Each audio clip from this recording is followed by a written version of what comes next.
підтримайте наш канал на канапі. Підпишіться. Частина 5. Перші змагання. Підготовка борців до змагань передбачає, окрім відпрацювання різних прийомів та технічних елементів, також значну фізичну та функціональну підготовку. Під час тренувань на килимі кожен борець виконує різноманітні акробатичні елементи, а також робить розтяжку. Все це разом з різними командними іграми сприяє всебічному розвиткові кожного спортсмена, готує його мозок та тіло до різних несподіванок, які виникають під час змагань. Також під час виконання різнопланових вправ тренер має нагоду оцінити функціональний рівень свого спортсмена, що дає йому змогу прийняти правильне рішення щодо участі його в тих чи інших турнірах. Одним з видів тренувань, який закарбувався в пам'яті кожного, хто пройшов через Динамівську школу тих часів, була так звана «Змійка» на стадіоні «Україна», який у ті часи називався «Дружба». Близьке його розташування до борцівського залу на вулиці Стуса, 4 робили його зручним місцем для проведення бігових тренувань. Цей стадіон був відкритий у 1963 році у Снопківському парку неподалік центральної частини міста. Зводили його упродовж 3 років цікавим способом – методом народного будівництва, а саме кожне велике підприємство Львова відповідало за свою ділянку об'єкта. За кілька років стадіон було збудовано і введено в експлуатацію, що сприяло проведенню на ньому тренувань. «Швидше! Не збавляємо темп!» – кричав Євтушов зі секундоміром у руках. «Ви сьогодні дуже сонні!» Тоді ще зовсім молодий Євтушов, якому на той час було всього 28 років, дуже часто сам тренувався разом зі своїми учнями. Будучи в дуже пристойній фізичній формі, він бігав та качався разом з ними, задаючи тренуванню шалений темп, який усі повинні були обов'язково витримувати. Слабкості в «Динамо» не пробачали нікому. А той, хто не впорався із завданням, чув на свою адресу багато цікавих висловів і мав на вибір 2 шляхи. Перший – легший – банально покинути спортивну секцію. Другий – важчий.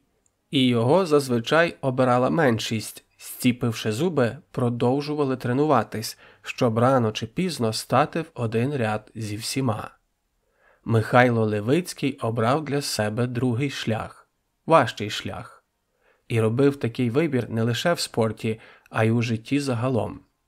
Уже тоді, долаючи перші труднощі на початку своєї спортивної кар'єри, він почав загартовувати своє тіло і дух для усіх випробувань, які чекали на нього в майбутньому.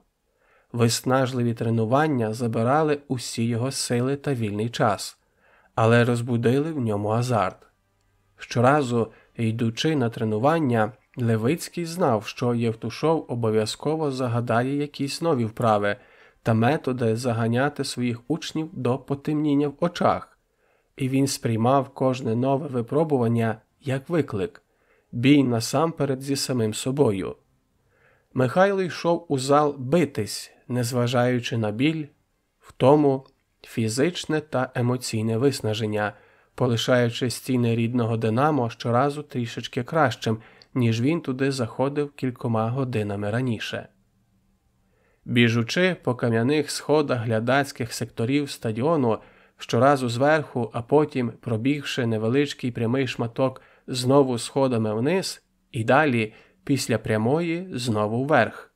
Левицький думав лише про те, щоб не закрутилась голова, і він банально не впав з вузьких сходів вниз під ноги своїм товаришам, які бігли позад нього. Погода була літньою, у свої права вступив червень. І незважаючи на те, що тренування розпочалось об 11 ранку, було спекотно. Михайло біг одним з перших. Попереду були лише найдосвідченіші спортсмени, майстри спорту, які в секції вважались елітою. Позаду бігли усі інші, і всі вони разом утворювали живий ланцюг довжиною в 4 десятки чоловік. Сьогоднішній біг давався Левицькому особливо важко. Можливо, через втому як фізичну, так і моральну. А можливо, банально сьогодні був не його день. В спорті високих досягнень таке теж часто трапляється. Коли за абсолютно однакової формули підготовки до змагань та, здавалося б, за абсолютно однакових умов, на одних змаганнях спортсмен працює неначе заведений, його очі горять і все в нього виходить – кидки, контратаки, боротьба в партері, тактична лінія ведення сутички і, як наслідок цього, медаль. То на інших, за ідентичних умов, ноги і руки спортсмена неначе зроблені з вати, реакція сповільнена, рівень витривалості низький, а боротьба млява і абсолютно нединамічна. І ось саме вміння підвести себе до змагань в оптимальних фізичних і психологічних кондиціях відрізняє досвідченого спортсмена, майстра спорту, від початківця, навіть якщо цей початківець демонструє пристойний рівень боротьби та гідно конкурує своїм опонентам. Також це є одним з найважливіших і першочергових завдань тренера – налаштувати свого підопічного психологічно, правильно його зарядити, виховати впевненість у собі та підготувати його фізично і технічно до кожного важливого старту. Михайло біг, долаючи нові і нові сектори стадіону. Його ноги були важкими і ватними. В животі було дивне відчуття, яке починало переростати в нудоту.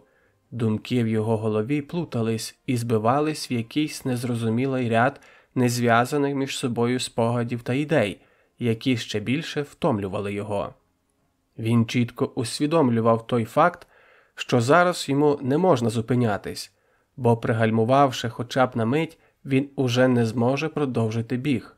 Банально не матиме сили для старту, щоб розігнати своє тіло до потрібної швидкості. Позаду тиснули товариші-спортсмени, намагаючись тримати шалений темп, який задавали досвідчені лідери, що були попереду і яких підганяв уперед тренер. Погане самопочуття спричинило зниження концентрації Левицького, і в одну мить він, зістрибуючи з чергового ряду сходів вниз, якось не так поставив свою ногу. Вона стала на землю рівно, під правильним кутом, але м'язи не дали тої підтримки, яку мали б, вони спрацювали якось не так, не до кінця.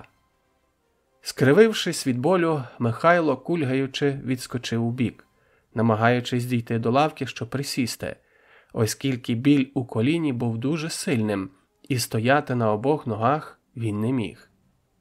«Що трапилось?» Здалеку гукнув Євтушов, побачивши неладне, і швидко наближався до Левицького. «Не знаю. Коліно щось, якось не так зіскочив. Болить дуже». З розпачем в очах поскаржився Михайло. «Раніше таке було в тебе з коліном?» За той час, який Левицький відвідував секцію самбо та дзюдо, Михайло Федорович добре його вивчив. Він бачив старання молодого спортсмена і знав, що той не буде стимулювати заради відпочинку чи щоб уникнути тренування. «Колись давно на футболі травмувався, ну і періодично боліло після тренувань, але не так сильно, як зараз», – пояснив Михайло, тримаючись обома руками за ногу. «Хуйово!» – відповів Євтушов. «У тебе скоро змагання, чемпіонат області юнацький. Ти повинен бути в формі і там усіх перемогти. Розумієш?» Різко змінивши тему, запитав він. «Розумію. А коли чемпіонат?» Перепитав Левицький, в якого перехопило подих, і він на якусь мить навіть забув про нестерпний біль. «6 липня. Часу вже немає!» І раптово прокричав. «Поки ти тут сидиш, тримаєшся за ногу, твої суперники пашуть, як коні, щоб потім тебе в баранячий ріг скрутити». «Не скрутять!» Підвищивши голос, з нотками злості і роздратування промовив Левицький. «Для цього робити щось треба, Льово!» – жорстко сказав Євтушов. «Виграй у них усіх, мені назло!» – додав він, побачивши в очах свого спортсмена злість, викликану словами в його адресу. Не сказавши більше ні слова, Михайло підвівся і, накульгуючи, потрохи почав набирати швидкість. Сходинка за сходинкою, попри дошкульний біль, він піднімався вище і вище, аж на саму гору чаші великого стадіону. Зціпивши зуби, він відчував лише одне – сильну злість. Він злився на себе за те, що в нього так невчасно почала боліти нога, а на носі змагання. Також злився на Євтушова, який сказав, що його скрутять в баранячий ріг. Він біг уперед і не бачив, що позаду тренер проводжає його сповненим гордості та поваги до свого учня поглядом, з легкою усмішкою на мужньому обличчі. Після так званої змійки спортсмени, не зупиняючись, продовжили пробіжку назад у зал боротьби, який розташовувався на другому поверсі спортивного комплексу на території відкритого басейну «Динамо». Бігом подолавши бетонні сходи, спроєктовані під великим кутом, та піднявшись не надто широкою сходовою кліткою, оточеною тонкими металевими перилами з товстим шаром масляної фарби блакитного кольору, хлопці один за одним крізь білі дерев'яні двері забігали у вузький довгий коридор. У коридорі було кілька різних дверей, які розміщувались майже навпроти одні до одних по всій його довжині. Праворуч перші двері вели в туалет. Далі був медпункт, у якому завжди сиділи чергова і лікар, а також стояла вага для зважування спортсменів. Другі двері вели в обидві роздягалки, на протилежній стіні було два входи в спортивний зал. Але чомусь ближні двері з вікнами майже завжди були зачиненими. Спортсмени користувались лише тими, які були в кінці коридору та без скла. Швидше за все, це було зумовлено їхньою близькістю до роздягалок. Фінішували втомлені таким шаленим кросом хлопці безпосередньо в залі боротьби. «Розставляємо снаряди!» Без жодної перерви на відпочинок командував Михайло Федорович. «Всі? Як і завжди?» – перепитав його Михайло Юнак, біля якого стояв його рідний брат Роман. «Так, гирю на 24 і 32 кілограми будете крутити.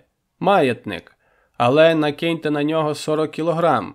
Візьміть диск на 20 кілограм. З ним стрибатимете через лавку». Пробігаючи поглядом по колу і жестикулюючи руками, Євтушов за допомогою спортсменів, наче вправний диригент, швидко розставив усі потрібні для продовження тренування снаряди. Левицький стояв, перемістивши масу свого тіла на одну ногу, даючи тій, яка боліла, відпочинок. Він був налаштований рішуче і хотів завершити тренування разом з усіма. Піт стікав по його обличчю так, що потрапляв в очі, не рятували навіть доволі густі брови.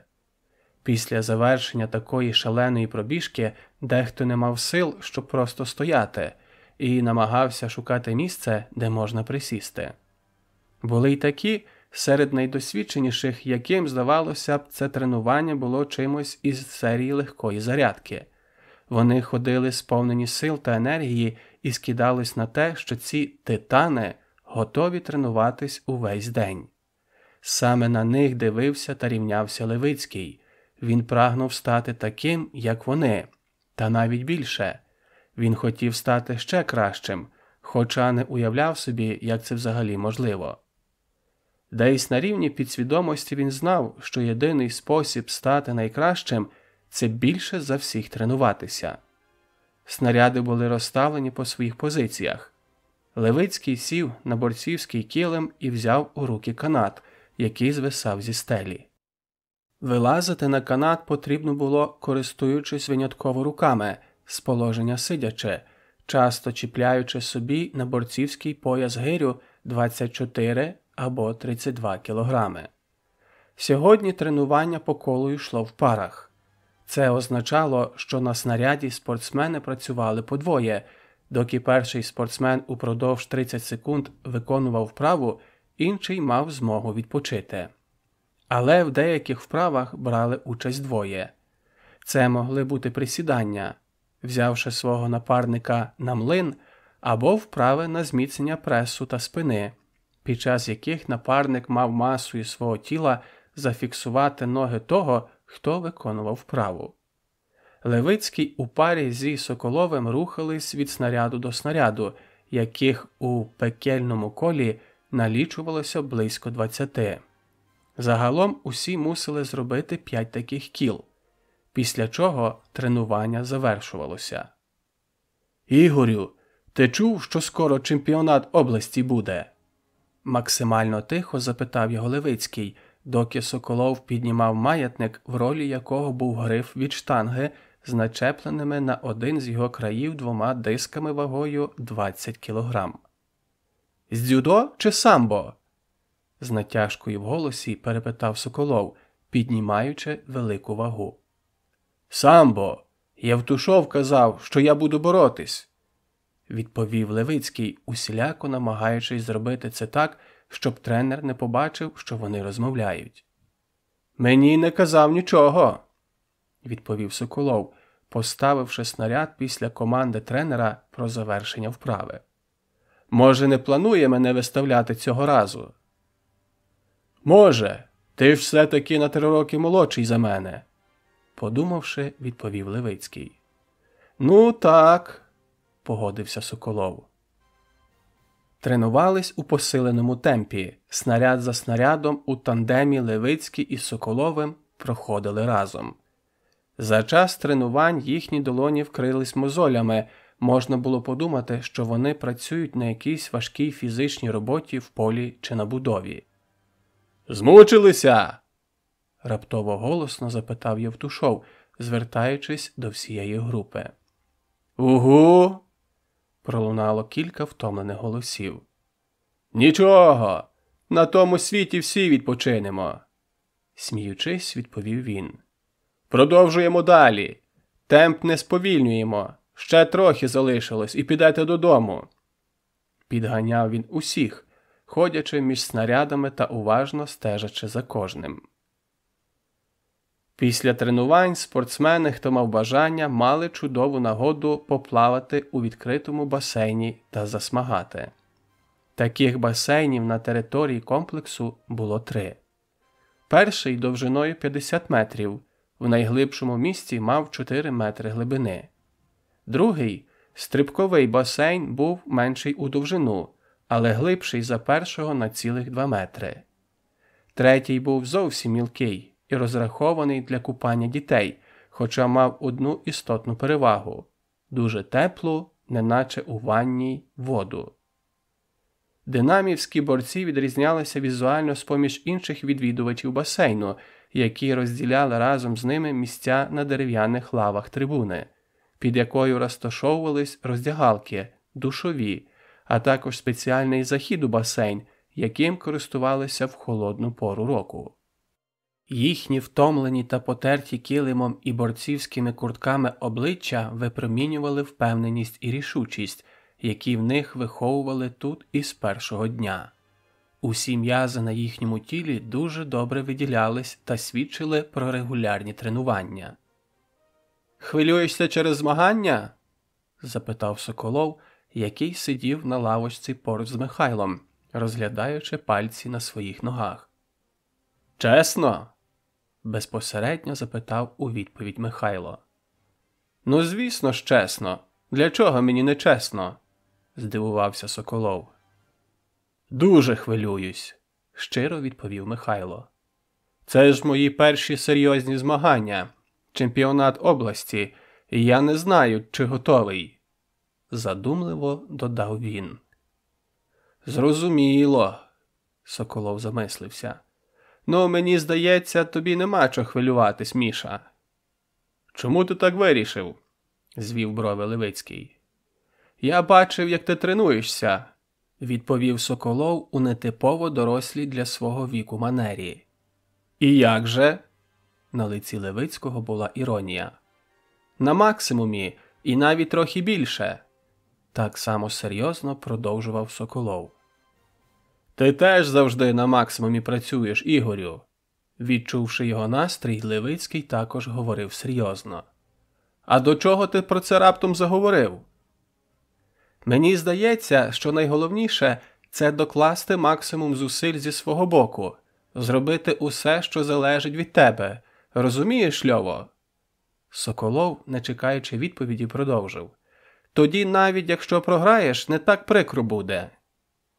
Програвати завжди прикро, заперечив Левицький. Треба просто працювати ще більше. Це завжди потрібно, виходити за межі власних можливостей.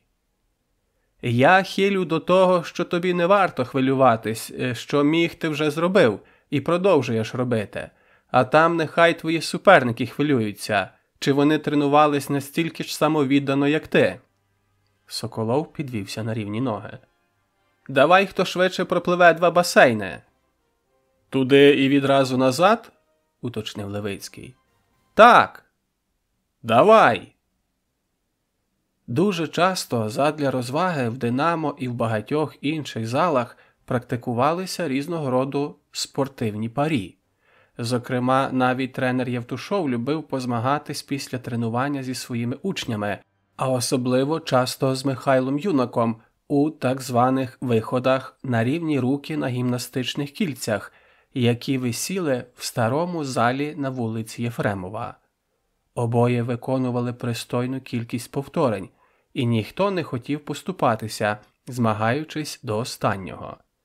Я також запам'ятав виїзди з Євтушовим на змагання, під час яких в поїзді ми грали в карти, і той, хто програв, повинен був віджиматись 20 разів, впираючись руками у верхні полички в купе поїзда, роблячи це так само, як на брусах. Увесь час, що залишався до перших у житті серйозних змагань, Михайло повністю присвятив своїй підготовці. На щастя, коліно його не турбувало зовсім, і він одразу ж забув про нього, виконуючи вправи на максимумі. Відвідуючи через день старий зал та зал на відкритому басейні, Левицький настільки втягнувся в режим щоденних дворазових тренувань, що коли наставала неділя, він просто не знав, куди себе діти. Шкільна компанія і компанія з його двору давно стали для нього нецікавими. Дуже вже різні в них були інтереси та теми для спілкування, тому він у вільний від тренувань час гуляв з хлопцями зі своєї секції. Незважаючи на те, що фізична сила, техніка та витривалість Левицького були на непоганому рівні, реальної можливості випробувати їх він ще не мав. І цей факт тривожив Михайла, бо він не міг собі уявити, наскільки сильними в реальності виявляться його суперники з інших спортивних товариств. У своєму залі він перемагав усіх своїх головних суперників, рівних йому за ваговою категорією та віком. Старші хлопці, а особливо ті, які вже мали звання майстра спорту, були значно сильнішими і вправнішими за нього. Але навіть їм з часом ставало дедалі важче боротися з Михайлом, який прогресував воістину з нереальною швидкістю. Щоразу перед сном Михайло, лежачи в своєму ліжку, уявляв свої сутички із суперниками, які кітки він буде застосовувати, як вони будуть несамовито оборонятись від них і намагатися провести контратаку. Але врешті здадуться під його натиском і впадуть. Чи не впадуть?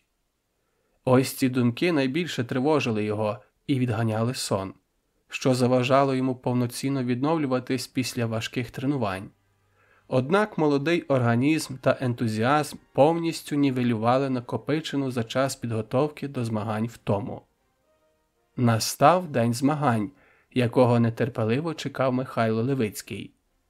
Однією з головних причин цього була охота добре поїсти, оскільки Михайло до змагань тримав вагу і сидів на суворій дієті, продовжуючи водночас активно тренуватись, виснажуючи свій організм. Також йому дуже кортіло нарешті дізнатись, наскільки добре він тренувався, та врешті-решт довести всім, що він не лише перспективний спортсмен, а здатен здобувати перемоги на офіційних стартах.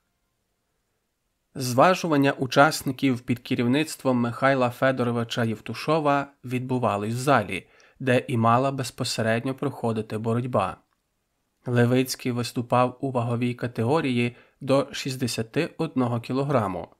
Незважаючи на кілограм допуску, вага Михайла була, так би мовити, на межі допустимої. Він зважувався вчора ввечері після тренування. Ваги показали 61,5 кілограма, що було в межах норми, але він дуже хвилювався, оскільки ввечері дозволив собі випити чаю з невеличкою порцією курятини. «Вагова категорія 61 кілограм!» – пролунав владний голос Євтушова. «На вагу!» Зважування спортсменів за правилами відбувається в одних лише трусах, що також є логічно, оскільки будь-який одяг – це зайві грами. Михайло одним позирком охопив усіх своїх суперників, які рушили у бік ваги. Усі вони мали добре розвинуту мускулатуру, деякі з них високого зросту, як для такої легкої вагової категорії, але більшість за своєю антропометрією були подібними до нього. Взявши в руки свої документи, які обов'язково потрібно пред'являти на зважуванні для підтвердження особи, він упевнено пішов уперед, ставши в живу чергу, яка сформувалась миттєво. Сьогодні змагалося багато хлопців з «Динамо», і цей факт також надавав Михайлові впевненості. Тут він був не сам, і це для нього було важливо. Окрім них, багато хто просто прийшов повболівати. Був серед них і його друг Ігор Соколов.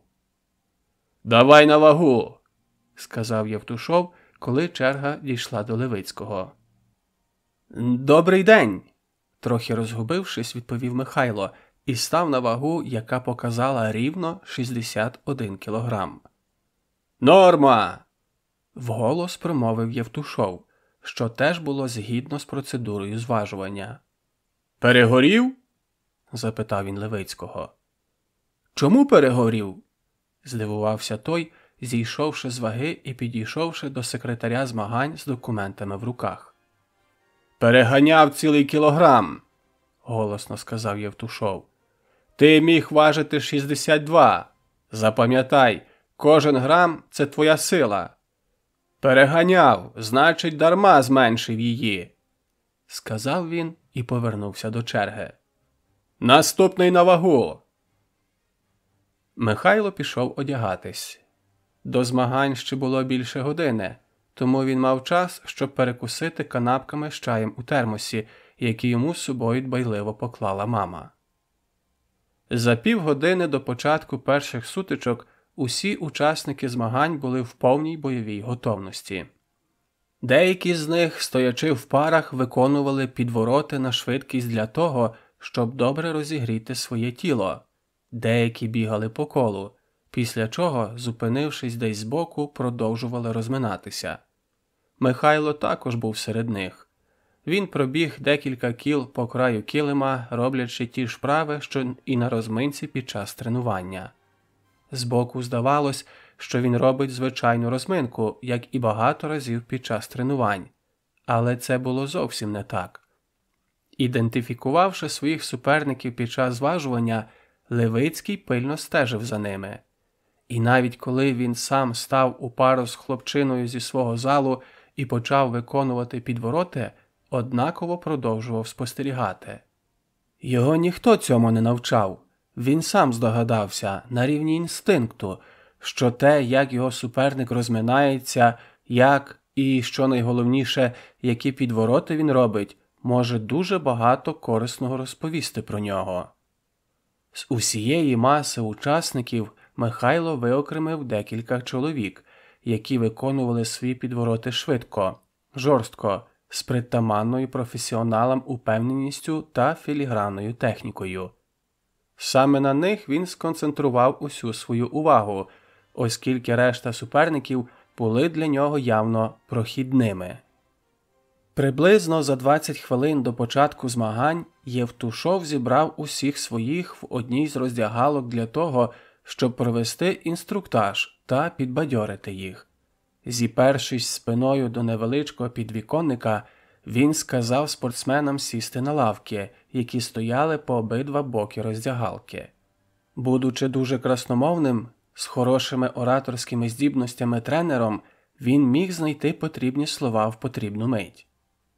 «Готові?» – запитав Євтушов, по черзі пильно вдивляючись в очі кожного свого спортсмена.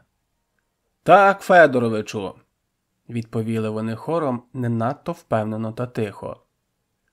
«То якого хуя ви перелякані такі всі сидите?» Раптово підвищивши голос, почав він. «Ви повинні налаштуватись на боротьбу, а не думати, як би то так програти, щоб не травмуватись і швидко втекти додому», – продовжував Євтушов, доки всі мовчки слухали його. «Я буду боротись», – відповів Левицький, наважившись єдиний з усіх відповісти тренеру. «Льова, ти повинен вибороти перше місце, а не просто боротись», – несподівано для Левицького сказав Євтушов. «Просто боротись будеш на тренуванні чи з бабою в ліжку». Остання фраза Євтушова викликала сміх у всіх і навіть у Левицького, якому ця фраза адресувалась. «Зрозумів», – коротко відповів Левицький, який уже був не радий, що почав говорити. «Налаштовуйтесь лише на перемогу і нікого не бійтесь», – продовжував заведений Євтушов. «Я вас всіх тренував, щоб ви були сильні. Подивіться на свої банки». Федорович мав на увазі біцепси, які в хлопців були що треба. «Виходьте на килим і пиздіть своїх суперників в одну касу. Беріть захват і кидайте. Зрозуміло?» «Угу», – відповіли хлопці. «Зараз у вас ще є кілька хвилин до початку», – зиркнувши на годинник, сказав тренер. «Ідіть та розминайтесь, кому ще треба. Одягайте курточки і будьте готові до боротьби». Сказавши слово «курточки», Євтушов мав на увазі куртки самбо, у яких хлопці мали виходити на свої сутички. Одягнувши форму і ще декілька хвилин розім'явшись, Левицький знайшов зручне місце в куті залу, де він зміг присісти і очікувати свого виходу. За традицією, змагання починались з найлегших вагових категорій, і поступово в боротьбу вступали важчі спортсмени. Левицький обдумував слова свого тренера про те, що він повинен отримати перше місце. Вони викликали в нього двоякі відчуття. З одного боку, йому було приємно, що тренер бачить у ньому потенційного переможця змагань, а отже позитивно оцінює його роботу на тренуваннях. З іншого боку, Михайло гостро почав відчувати тягар відповідальності за результат свого виступу, якого досі він не усвідомлював. Обдумуючи все це, йому на згадку спала проста, але правильна думка. Вона стосувалася того, що якщо він, Михайло Левицький, хоче в майбутньому здобувати високі місця на змаганнях серйозного рівня, то йому потрібно вже зараз звикати до того, що на нього постійно тиснутиме результат. І чим вищим буде рівень змагань, тим більшою буде відповідальність, яка лягатиме на його плечі. Сьогодні був лише невеличкий, скромний початок, від якого тим не менше залежало дуже багато. Адже за результатами сьогоднішнього чемпіонату формувався склад збірної області для участі в юнацькому чемпіонаті України, сама участь у якому для Михайла була на той час мрією через дуже високу конкуренцію на обласному рівні. Змагання розпочались, і з ними наростало тривожне хвилювання, мандраж, який неодмінним атрибутом професійних виступів. Скільки б років не було спортсмену і у скількох змаганнях він би не брав участь, мандраж завжди буде супроводжувати його. Звісно ж, набуваючи з роками досвід, спортсмени вчаться контролювати його, щоб не перегорати перед сутичками. Що більше, використовувати адреналін, який виробляється організмом під час стресу та переживання з користю. але це вже вищий пілотаж. Михайло спокійно сидів, упершись спиною до стіни, спостерігаючи сутички, і одразу ж аналізував їх. На відміну від більшості юних спортсменів, які витрачали багато енергії на пусті балачки та недоречні жарти, він економив сили і налаштовувався на боротьбу. Періодично він дивився на свого тренера, який традиційно був головним суддею змагань, і сидів за столом, який стояв на дальньому від нього килимі. Так тривало деякий час, аж доки не оголосили, що спортсмени вагової категорії до 61 кг повинні приготуватись до боротьби. Левицький відійшов убік, щоб розім'ятись, бо поки він спостерігав за змаганнями, його м'язи і зв'язки встигли охолонути. Йому випала честь розпочинати боротьбу у своїй категорії. Він боровся одразу ж у першій сутичці і виходив на килим першим номером. Це означало, що він мав одягнути білу самбовку і пояс червоного кольору. А його суперник, якого викликали на килим другим, також білу самбовку, оскільки в ті часи інших просто не було, і синій борцівський пояс.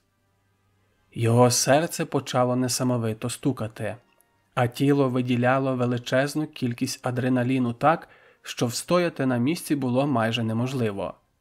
Час неначе сповільнився, і кожна хвилина очікування перед сутичкою видалась Михайлові вічністю.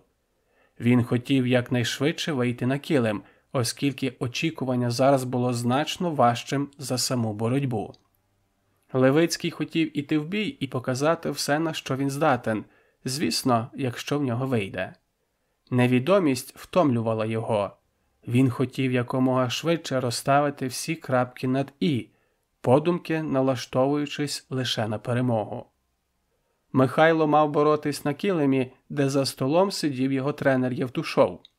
З одного боку він був радий цьому, оскільки кожен спортсмен під час змагань гостро потребує підтримки свого тренера. З іншого відчувався тягар відповідальності. Згадувались слова тренера перед змаганнями про перше місце, і Левицький знав, що іншого результату Євтушов просто не прийме.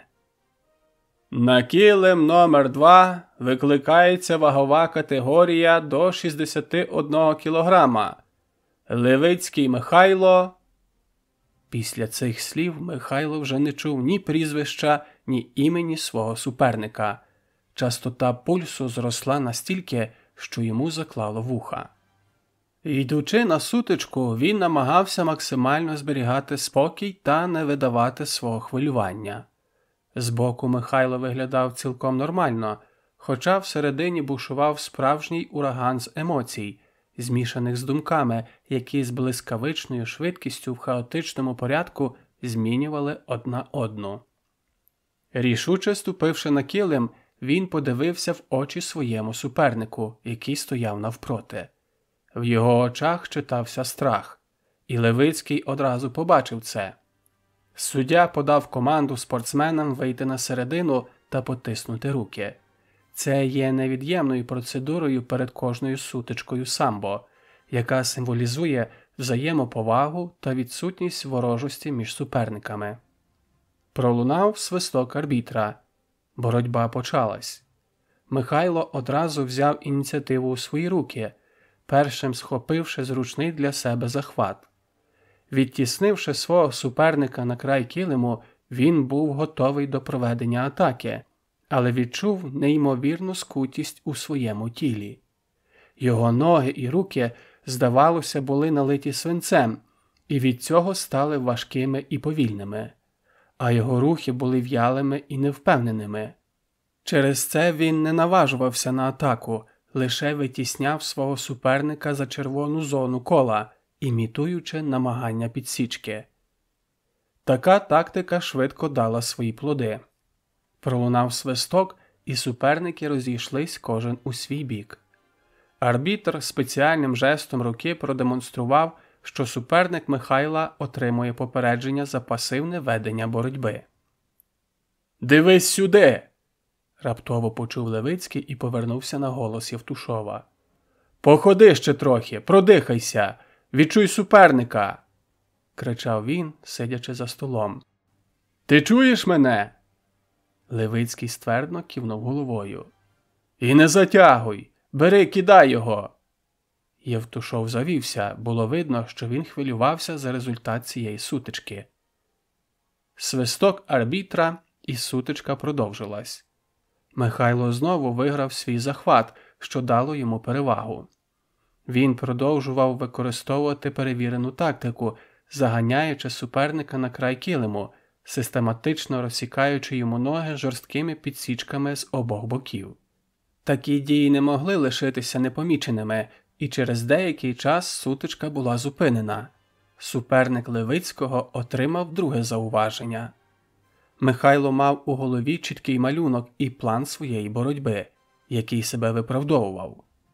Поборовшись 1,5 хвилини, він відчув, що хвилювання, яке заважало на стартових секундах сутички, зникло остаточно.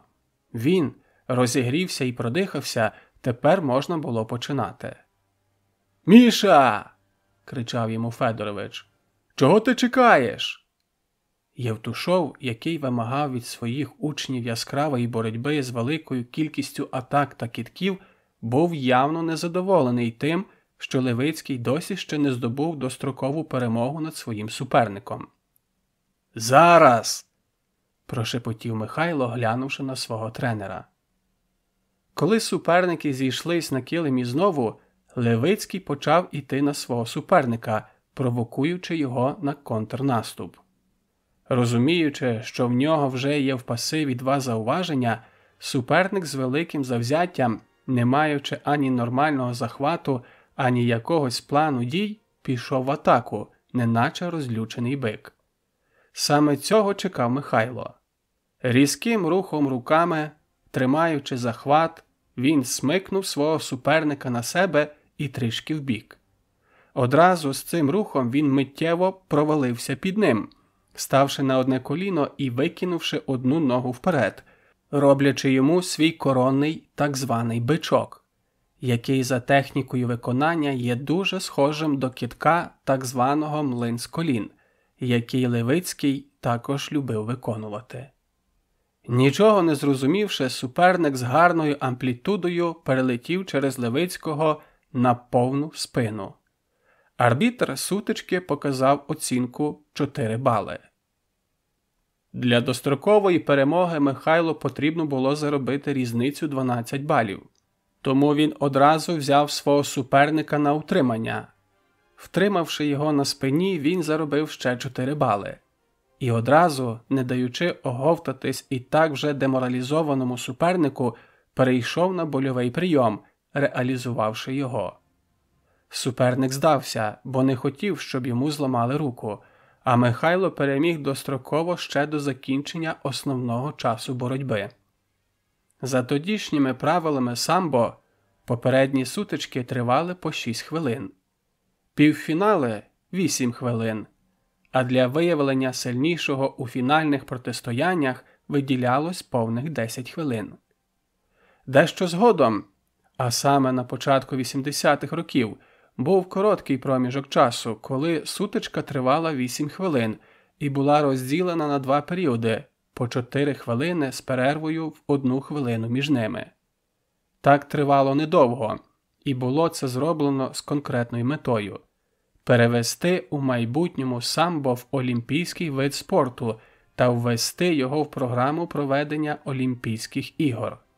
Саме тому сутички в самбо відбувались на такому ж килимі, як і в класичній та вільній боротьбі, в яких також було по 2 періоди. До того ж, перші чемпіонати світу проводились спільно з класичною та вільною боротьбою, об'єднуючи одразу 3 види спорту, які змагалися в різні дні в рамках одного чемпіонату світу під егідою FILA. Так тривало в період з 1973 по 1984 роки. «Молодець, Льова!» Потиснувши товаришеві руку, сказав Соколов, який уважно спостерігав за сутичкою. Дякую, відповів Левицький, який ще оговтувався від своєї першої в житті сутички на офіційному старті. Швидше треба було з ним. Часто, але не важко дихаючи, сказав Михайло. Ти і так добре боровся, не погодився з ним Соколов. Переміг його достроково, ще й в партері розірвав. Ну так, скромно відповів Левицький. Мені здається, що тепер це твоє, Льово, продовжував Соколов, в якого був чудовий настрій через ефектну перемогу його товариша. З чого ти взяв, Ігорю? Перепитав його Левицький, якому сподобалось почути, бо саме на боротьбі в партері він постійно акцентував під час своїх тренувань. Ну, збоку воно ж видніше, сказав задоволено Соколов. Угу. Деякий час Левицький спокійно спостерігав за сутичками в своїй ваговій категорії, аж доки йому знову не сказали приготуватись до боротьби. Його другий суперник не надто впевнено переміг у першому колі і був під враженням від потужної боротьби Михайла. Можливо, тому друга перемога Левицькому далась дуже легко. Провівши блискавичну атаку на самому початку сутички, він заробив 4 бали і завершив атаку в партері з реалізованим больовим прийомом на ногу. Суперник здався, а Михайло вийшов у півфінал, де на нього очікувало перше серйозне випробування у вигляді досвідченого борця, який легко та ефектно подолав перших 2 кола змагань і зовсім не хвилювався із-за майбутньої сутички з Левицьким. Жестом руки Євтушов покликав Левицького до суддівського столу, за яким сидів. Михайло спокійно встав і швидко підійшов до свого тренера. Євтушов прикрив мікрофон долонею і заговорив дуже тихо. Левицький ніколи не звертав на це уваги, але в цю мить чомусь в очі кинулись криві та покалічені пальці його тренера. Це були справжні борцівські руки, загартовані битвами та міцними захватами. Усі професійні борці впродовж своєї кар'єри неодноразово вибивають та калічать пальці своїх рук. Під час боротьби навантаження на руки просто шалене, і в запалі сутички спортсмен часто не відчуває пошкоджень. Біль з'являється вже після завершення боротьби. А пальці після кожної травми щоразу змінюють свою форму. Суглоби, розбиваючись, збільшуються в розмірі і отримують щось подібне до наростів, які з часом зменшуються, але за умови, що немає нових ушкоджень. А це якраз неможливо з огляду на регулярні тренування та виступи на змаганнях. «Ти маєш вигравати, зрозумів?» – твердо сказав він Левицькому, який нахилив голову над столом, щоб краще чути свого тренера. «Розумію», – відповів Михайло. «Зараз в тебе сутичка із сильним чудаком». Сказавши це, Євтушов подивився в очі Левицькому, відстежуючи його реакцію. «Ясно», – так само коротко відповів Левицький. «Не бійся, виходь і відразу нав'язуй свій захват, свою боротьбу». Незважаючи на те, що Євтушов говорив тихо, він робив це дуже емоційно. «Береш 2 захвати і відразу пізди його». «Добре», – відповів дещо розгублений Михайло. «Сьогодні ти найсильніший. Головне, не розслабляйся, будь сконцентрованим». Отримавши настанови від тренера, Михайло пішов готуватись до свого півфіналу. Перемога у цій сутичці гарантувала йому як мінімум 2-е місце юнацького чемпіонату області. Поразка означала, що він здобуде бронзу, але такий варіант його не влаштовував. Висновок був однозначним. Треба перемагати. Інший результат Євтушов вважатиме незадовільним. Він чітко дав зрозуміти Михайлу, що сьогодні від нього очікують лише 1-е місце. Михайло думав про те, що якщо його тренер так рішуче вірить у його перемогу, значить для цього є вагомі причини. Досвід тренера не міг його підвести. Значить, треба боротись до останнього і вірити в свої сили. В мікрофон оголосили, що півфінальні пари у ваговій категорії до 61 кг повинні приготуватись до боротьби. Це означало, що в Михайла є не більше 5 хвилин, щоб добре розім'ятись і впорядкувати свої думки. Левицький упіймав себе на цікавій думці, що зараз він хвилюється значно більше, ніж перед першою сутичкою. Перша сутичка була важливою для правильного старту змагань. Він повинен був грамотно увійти в змагальний процес, здобувши вкрай потрібну для себе перемогу. Зараз на нього тиснув результат. Дійшовши впритул до своєї мети, Михайло зрозумів, що в його голові зароджуються сумніви. Він твердо та впевнено ступив ногою на жовтий борцівський килим, намагаючись відігнати з голови усі тривожні думки. Михайло думав лише про одне – потрібно показати усе, на що він здатен, і тоді результат буде, принаймні має бути. Пролунав свисток арбітра. Спортсмени майже одночасно взяли свої захвати, але на якусь долю секунди Левицький випередив суперника. Відчувши це, його впевненість в собі дещо зросла. Суперник був дуже сильний фізично і весь час намагався нав'язати свою стійку, але йому це не вдавалось, оскільки серед євтушовських слабких теж не було. Розуміючи, що сутичка буде не з простих, обоє суперників не поспішали ризикувати та проводити різкі атакувальні дії. Вони, що називається, проводили розвідку боєм, придивляючись до манери боротьби один одного. Раптово суперник Михайла наважився на атаку, підвертаючись на кидок через стегно. Левицький вчасно зреагував на це і, пішовши в контратаку, заробив 2 бали. Після цього можна було дихати значно вільніше, маючи непогану перевагу в приблизно рівній сутичці. Грамотно захищаючись, зробивши ще кілька потужних атак, під час однієї з яких Левицький гарно зайшов на млин з колін, він заробив ще 4 бали. Перемога була в нього в кишені, потрібно було лише довести до фіналу переможну сутичку, з чим Михайло успішно впорався, викликавши задоволену усмішку свого тренера під час оголошення результату. 6-0! Перемогу отримав Левицький і вийшов у фінал вагової категорії до 61 кг, сказав голос у мікрофоні і одразу ж викликав нову пару спортсменів на килим. Нічого кращого за ці слова Михайло в своєму житті не чув. Йому хотілося слухати їх знову і знову, і заради цього він був готовий іти далі, віддаючись справі на тренуваннях ще більше, працюючи на межі можливостей, не жаліючи себе.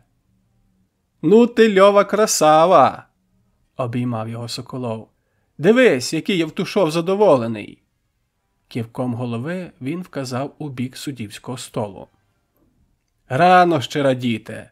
– спокійно відповів Левицький. «Попереду ще фінал, а там чудак непростий буде. Він усі сутички до фіналу по 12-0 вигравав». «Тобі головне добре на нього налаштуватись, Льово, і я не сумніваюся, що ти переможеш його», – з піднесенням сказав Соколов. «Постараюсь», – мовив Левицький, дивлячись на свого молодшого друга і думаючи про те, що він хотів би зараз бути настільки ж впевненим у своїй перемозі, як він. Фінали усіх вагових категорій, як завжди, відбувались у самому кінці змагань. Михайлові довелося довго очікувати, доки у всіх вагових категоріях відбудуться півфінальні зустрічі і визначаться бронзові призери, яких за системою проведення змагань повинно було бути 2 у кожній ваговій категорії. Настав час фінальних сутичок. Вони відбувались лише на одному килимі, починаючи з найменшої вагової категорії і далі за порядком зростання.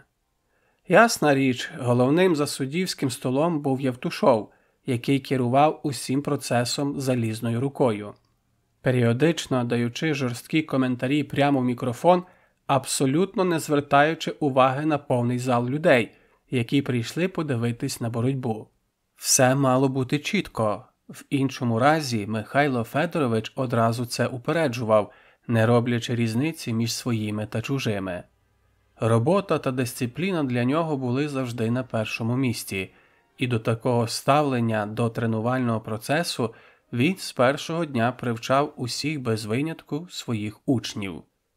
Левицький одразу ж прийняв такі правила гри, оскільки за своєю натурою він був людиною відповідальною та дисциплінованою, готовою важкою працею систематично йти до обраної мети.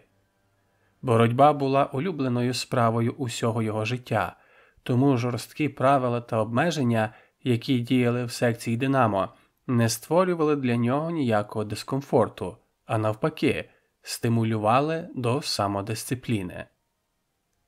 На фінальну сутичку Левицького зібрався аншлаг. Всім було цікаво подивитись, чи зможе здобути перемогу молодий талант, якого досі ніхто не бачив на килимі.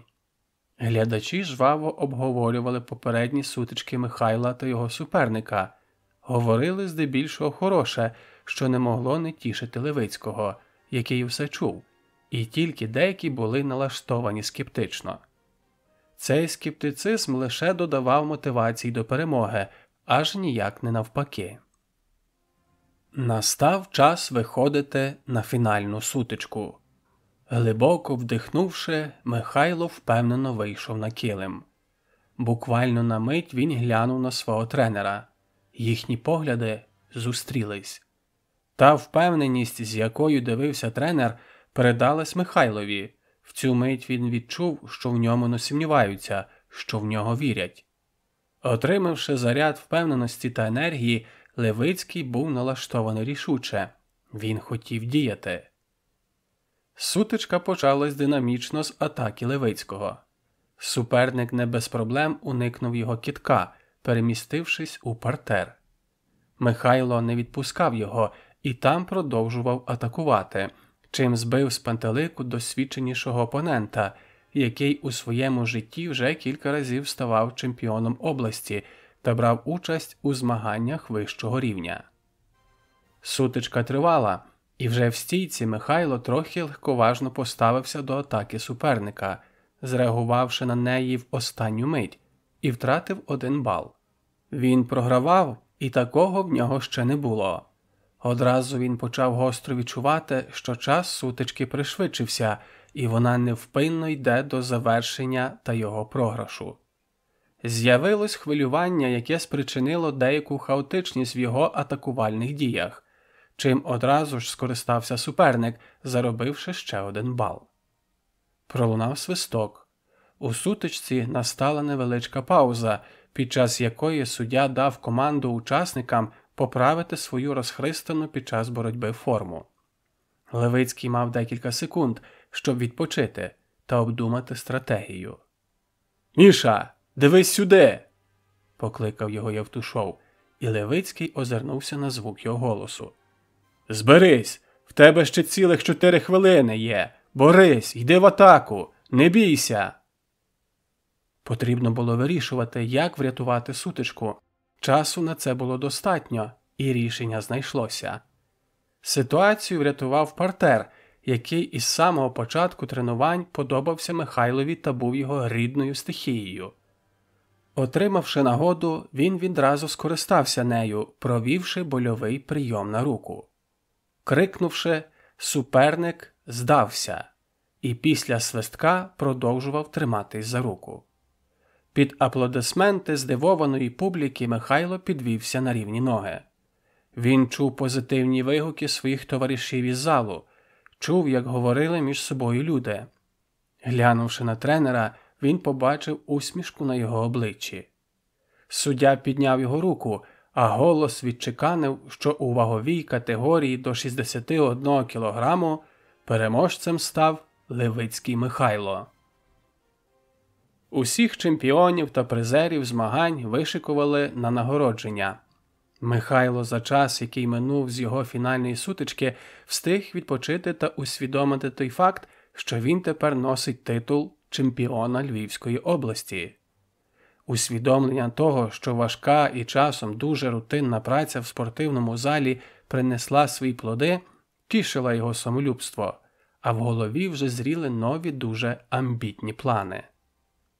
Нагородження відбувалось без зайвого пафосу. Спортсменів, які стояли в шерензі, по черзі викликали до столу головного судді. Спочатку запрошували бронзових призерів, потім фіналіста і наприкінці викликали чемпіона. Таку процедуру проводили в кожній ваговій категорії, починаючи з найлегшої.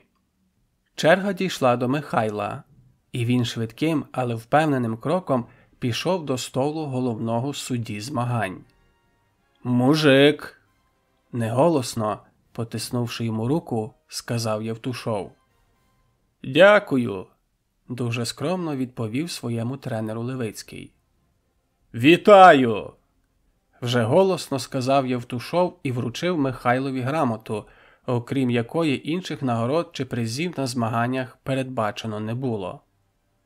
Процедура нагородження завершилась, і після душу, одягнувшись, Михайло зі спортивною сумкою на плечі пішов повільним кроком додому. Грамоту він ніс у руці дуже обережно, боявся її зім'яти. Сьогодні був його день, а вже завтра Євтушов, який нікому не давав розслабитись, чекав його на тренуванні в повній бойовій готовності. Дізнавшись результати змагань, батьки Михайла дуже зраділи, і мати накрила святковий стіл для свого сина – чемпіона. Спеціально з цієї нагоди батько Степан навіть вийшов у магазин, щоб накупити продуктів та солодощів до святкового столу. «Ми з батьком дуже пишаємось тобою, сину», – сказала мама. «Дякую, мам», – відповів він, спостерігаючи за приготуванням кулінарних шедеврів. «Не забудь бабці в село листа написати, вона дуже чекає і хвилюється за тебе», – нагадала Михайлові мама. «Добре», – пообіцяв він. Незважаючи на те, що Михайло все рідше відвідував рідне село, він намагався підтримувати зв'язок з бабцею листовно та телефонними дзвінками. Він знав, що має велику підтримку в її особі, тому листа написав і надіслав наступного ж дня. Частина 6. Фотограф. Проминуло більше року з часу переможного дебюту Михайла Левицького на чемпіонаті Львівської області. Він продовжував активно тренуватись, докладаючи максимальних зусиль, але якихось важливих перемог не здобув. Беручи близько до серця той факт, що йому досі не вдалося здобути медалей національного рівня, не кажучи вже про всесоюзний, він доволі часто був незадоволений сам собою під час тренувань. Євтушов помічав це, хоча з іншого боку бачив, що за рівнем самовіддачі Михайло був найкращим в залі, де панувала дуже сильна конкуренція з багатьма відданими своїй справі спортсменами. Левицький дорослішав і настав час іти в армію. Своєю кропіткою працею він заслужив місце в спортроті, а точніше, тренер влаштував його туди, розуміючи, що цей спортсмен у близькому майбутньому покаже високий результат. Михайло продовжував тренуватись двічі на день, живучи водночас удома. Багато талановитих спортсменів з різних куточків Радянського Союзу проходили службу саме у Львові, оскільки тут була змога тренуватись і не жити у військовій частині. За це від них вимагалось лише одне – повна самовіддача під час тренувань, а також результат на змаганнях. Вимогливий Євтушов визнавав лише перше місце. Друге та третє для нього вважалось не провалом, але й не тріумфом спортсмена, навіть якщо мова йшла про чемпіонат світу.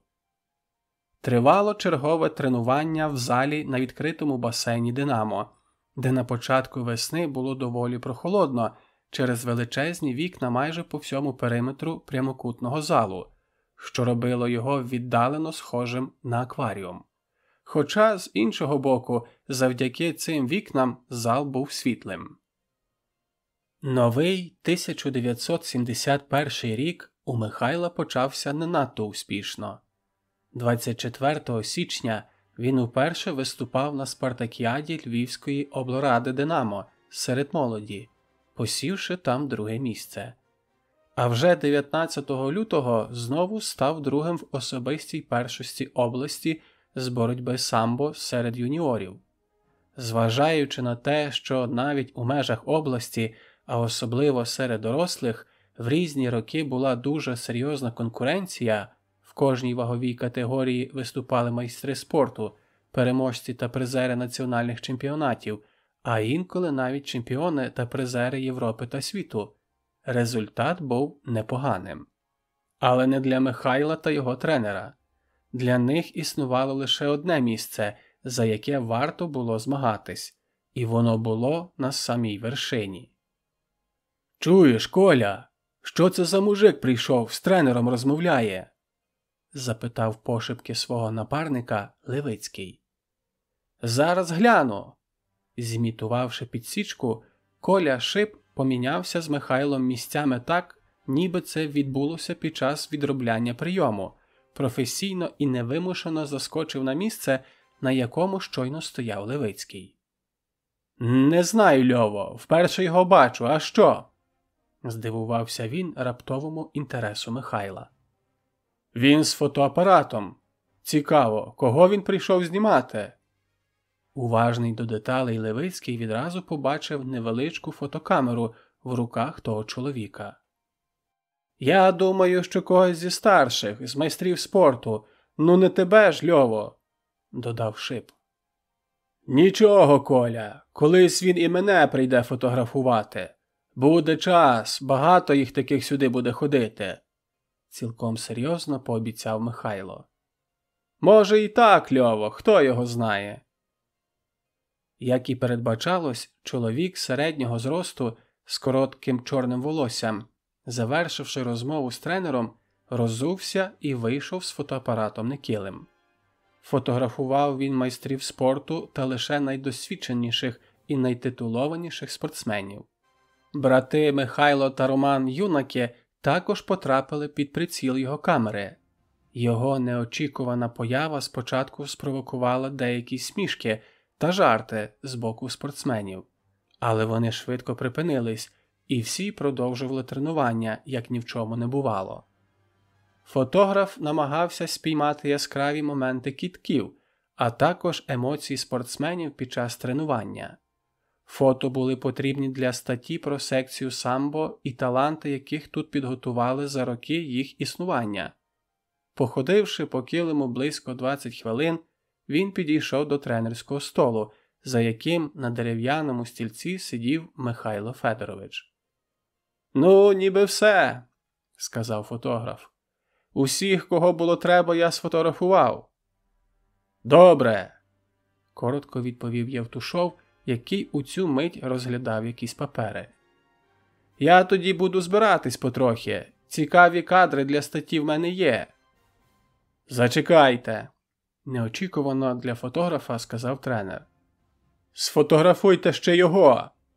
Він вказав пальцем прямо на Левицького, який стояв неподалік. «А чому саме його?» – запитав здивований фотограф, дивлячись на не менш здивованого Левицького. «Цей хлопчина в майбутньому стане чемпіоном світу!»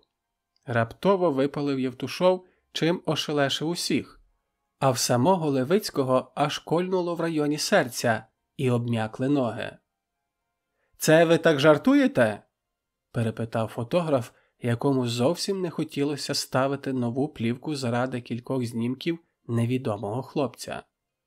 «Ні!» – цілком серйозно відповів тренер. «Сфотографуйте ще його, я наполягаю!» Відрізав він, і фотограф був змушений виконати його вказівку. Він зробив декілька різних знімків Михайла під час того, як він проводить різноманітні кидки, а також окремо кілька його фотографій. Сам Левицький був дуже розгубленим, оскільки фраза про чемпіона світу подіяла на нього як удар молотком по голові. Він загубився в часі і просторі, керуючись винятково своїми рефлексами. Він чув деякі насмішки з боку своїх товаришів, які зовсім не сприйняли фразу Євтушова, і це дуже дратувало його і остаточно вибило з колії. Після тренування Левицький довго вибирав зручну мить, щоб поговорити з Євтушовим. З одного боку, йому сподобалось те, що сказав та зробив тренер. З іншого, це було схоже на якийсь жарт, зважаючи на його нещодавно програні 2 фінали поспіль. І остання думка дуже дратувала Левицького та не давала йому спокою, тому він вирішив побороти свій страх і запитати Михайла Федоровича, що це було насправді. «Михайле Федоровичу, можна вас дещо запитати?» – осмілів Левицький, підійшовши до тренерського столу. «Питай, Мішо!» – дозволив Євтушов, складаючи в папку якісь документи. «Я не до кінця зрозумів, для чого ви сказали фотографу мене фотографувати?» – намагався говорити впевнено Левицький. «Що саме ти хочеш зрозуміти, Мішо?» Піднявши на нього свій жорсткий погляд, запитав Євтушов. «Ну, я програв обох фіналах поспіль, а ви кажете, чемпіон майбутній...» Левицький почав ніяковіти. «А пацани потім з мене сміються». «Ясно», – зрозумів суть питання Євтушов. «Викинь цю хуйню з голови. В тебе зараз є про що думати, і думати серйозно». «Що ви маєте на увазі?» – здивувався Левицький. 11-12 березня в тебе у Львові будуть важливі змагання. Українська рада «Динамо» серед молоді, де ти будеш виступати у вазі до 66 кілограм. Зрозумів мене?» Євтушов пильно дивився в очі спантеличного учня. «Але ж я на області не переміг», – парирував Левицький. «Я став другим». «В деяких вагових категоріях можна буде виставити по 2 учасника від області», – відповів Євтушов. «І ти будеш боротись. Я даю тобі шанс проявити себе. Ти ж цього постійно хочеш?» Відверто запитав Євтушов. «Чи для чого ти тренуєшся з останніх сил і зі злістю в очах на самого себе?» «Так», – коротко відповів шокований Левицький, який щойно зрозумів, що Євтушов, який весь час після 2 його поразок у фіналі, не сказавши йому ні слова, насправді читав його, неначе відкриту книгу. «Чудово!» – голосно сказав Михайло Федорович. «Ти хотів цього шансу. Ти його отримав». Частина 7. Динаміада.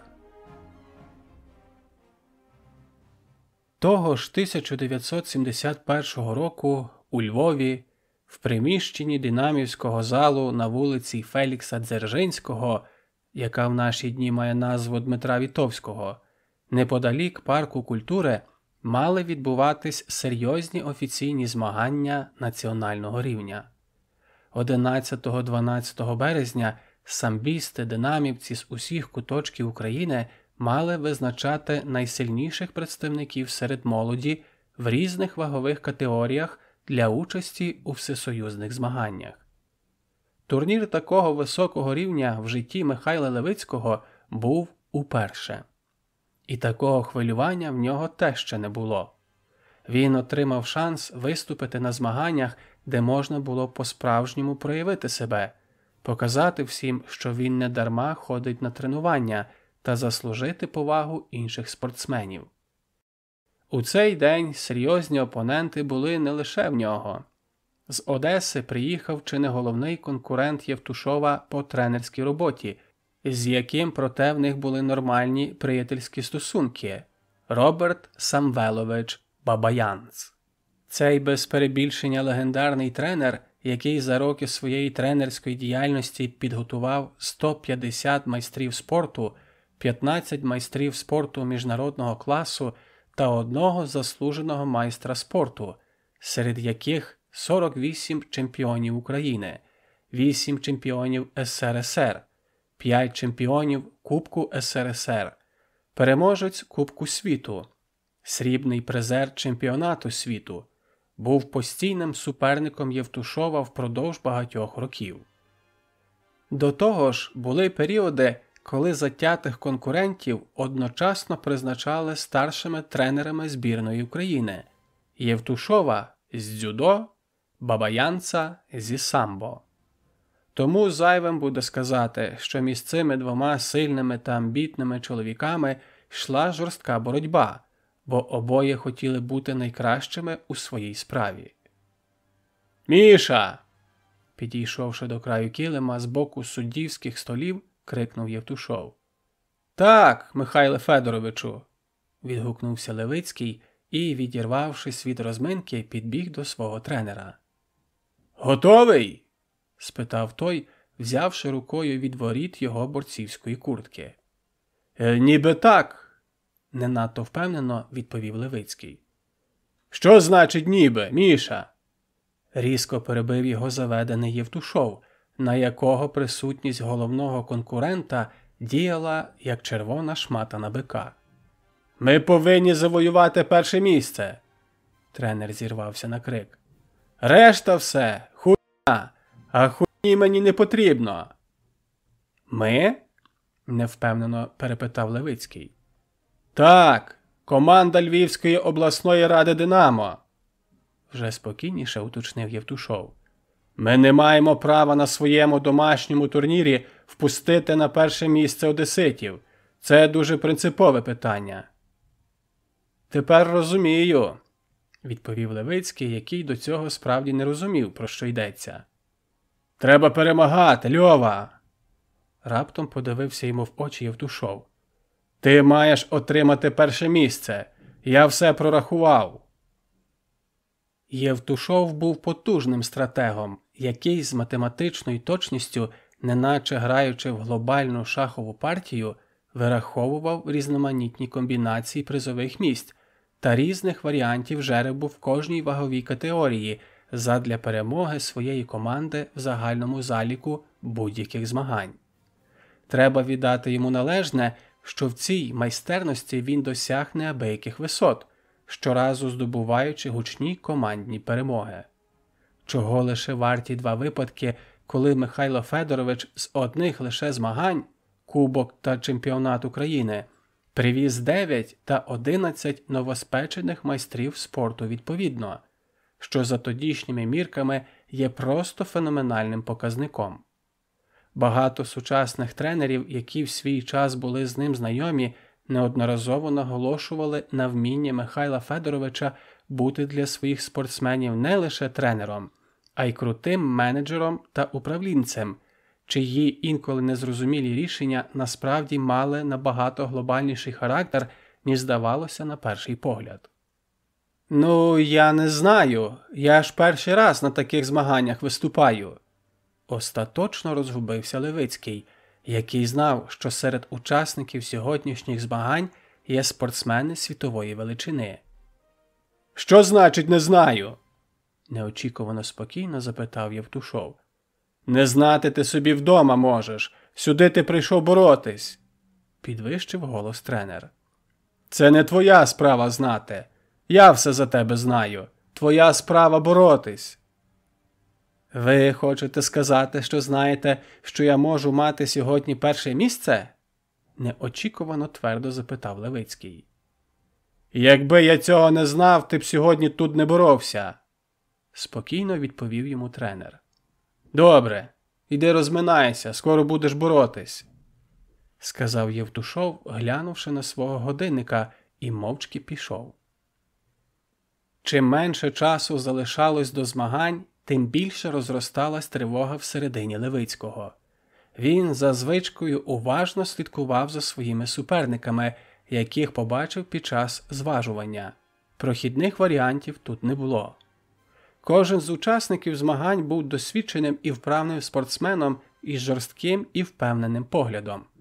Усі вони сьогодні вийшли на килим битись за перемогу. Здаватись, сам ніхто тут не мав наміру. Декілька хвилин Михайло провів, зручно розмістившись на одній з лавочок біля стіни та збираючи вкупу свої думки.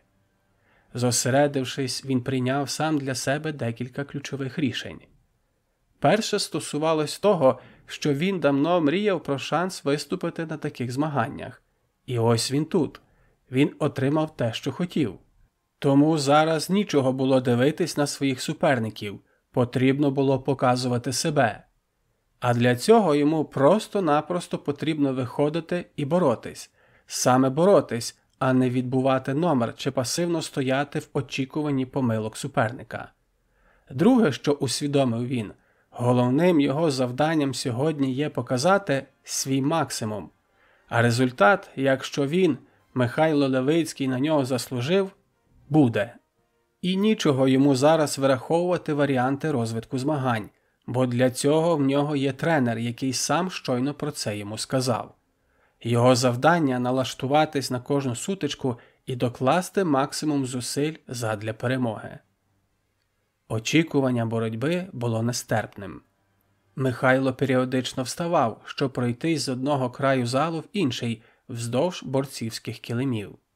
Обійти їх навколо було неможливо, оскільки навпроти розміщувались суддівські столи, і була територія винятково для тренерів та суддів. Спортсменів, які, замріявшись, могли випадково зайти туди, одразу ж виганяли. Усі спортсмени ходили зосереджені і суровими обличчями, однак ставились один до одного з належною повагою, стримано вітаючись один з одним та в разі потреби пропускаючи у вузькому проході залу, який залишився між килимами та стіною. Левицький виступав у ваговій категорії до 66 кг. Усі, хто хоч щось тямить у боротьбі, чудово знає, що ця вагова категорія традиційно наповнена сильними спортсменами, має шалену конкуренцію та чи не найбільшу кількість учасників. Хоча кожній вазі притаманні, так би мовити, свої нюанси. В кожній з них у чомусь складніше виступати, а в чомусь легше. Тому для спортсмена важливим є правильно обрати так звану свою категорію для досягнення максимального результату. А тим часом у суддівській зоні відбувались свої не менш бурхливі баталії. «Федорович, а що це ти за пацана в 66 кілограм виставив? Я його раніше в тебе не бачив», – запитав Бабаян з Євтушова. «Роберт Самвелович, а тобі яке діло? Виставив та й виставив. Нехай бореться, досвіду набереться», – з усмішкою відповів Євтушов, стоячи в сірому костюмі та білій сорочці біля суддівського столу. «Досвіду набереться», – засміявся Бабаян, підійшовши ближче. «Міша, не знав би я тебе стільки років, може б і повірив, а так? Ти точно щось придумав? Затіяв чергову авантюру?» «А тобі що з того?» – продовжував усміхатися Євтушов, у якого, як завжди, був чіткий план дій на ці важливі для нього змагання, у яких Львів, як місто-господар, просто зобов'язане було перемагати. «Та нічого», – спокійно відповів Бабаянц. «Як ти кажеш його прізвище?» «Левицький». «Ну, йому в 66 нічого не світить. Там дуже сильні хлопці виступають сьогодні, а він навіть не майстер спорту ще», – з твердою впевненістю в голосі сказав Бабаянц. «Але досвіду він точно набереться», – усміхнувшись, додав він після паузи.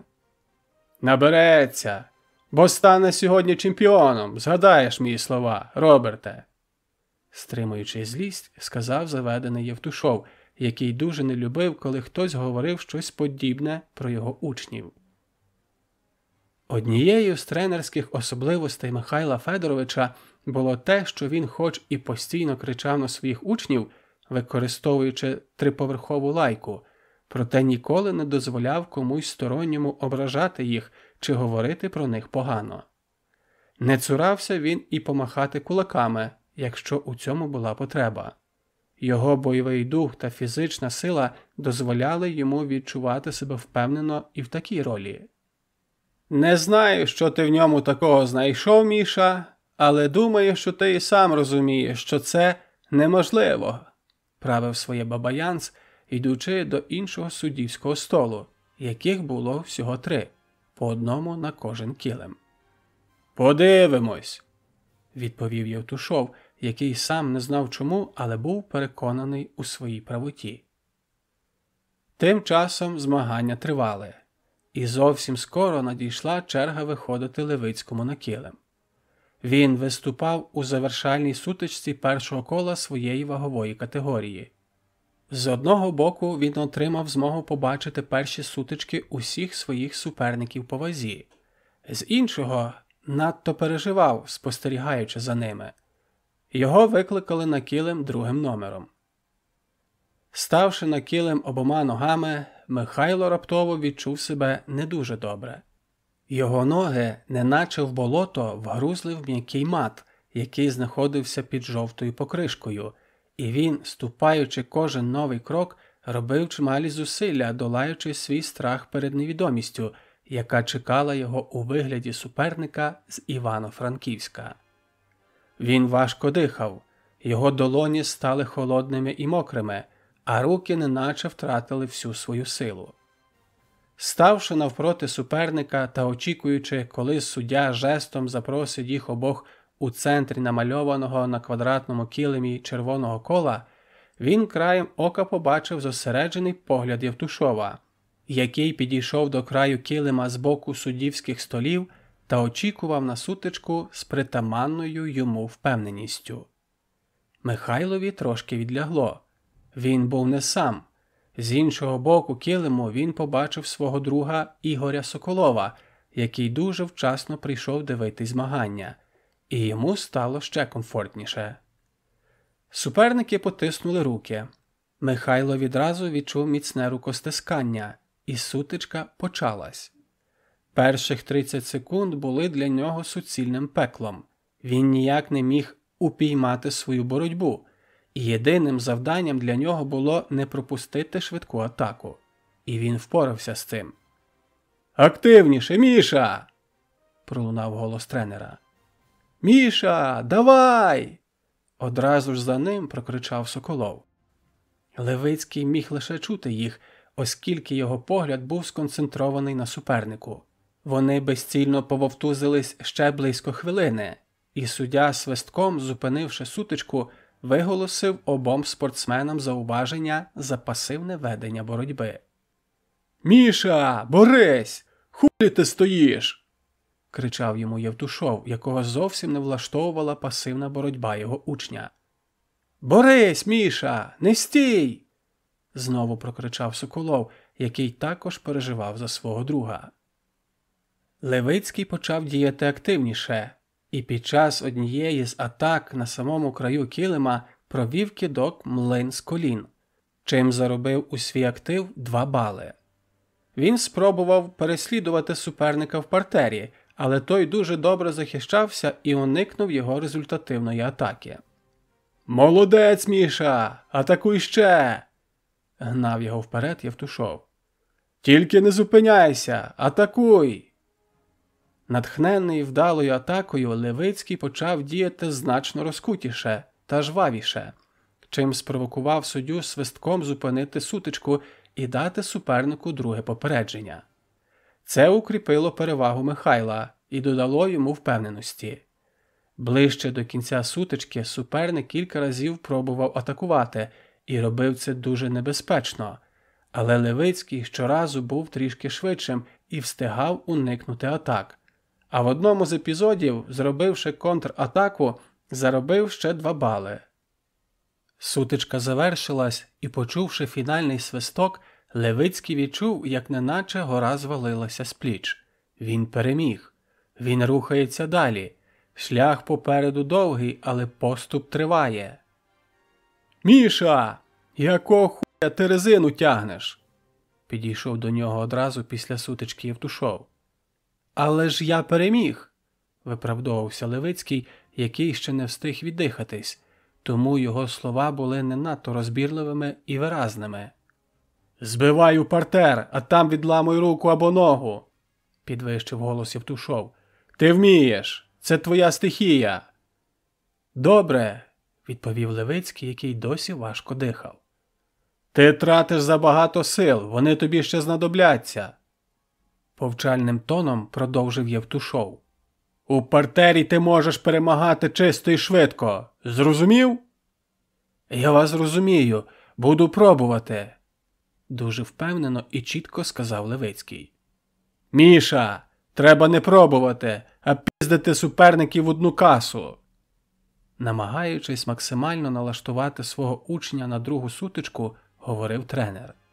«Ти маєш пригнічувати свого суперника силою, технікою, витривалістю, не давати йому жодного шансу на перемогу».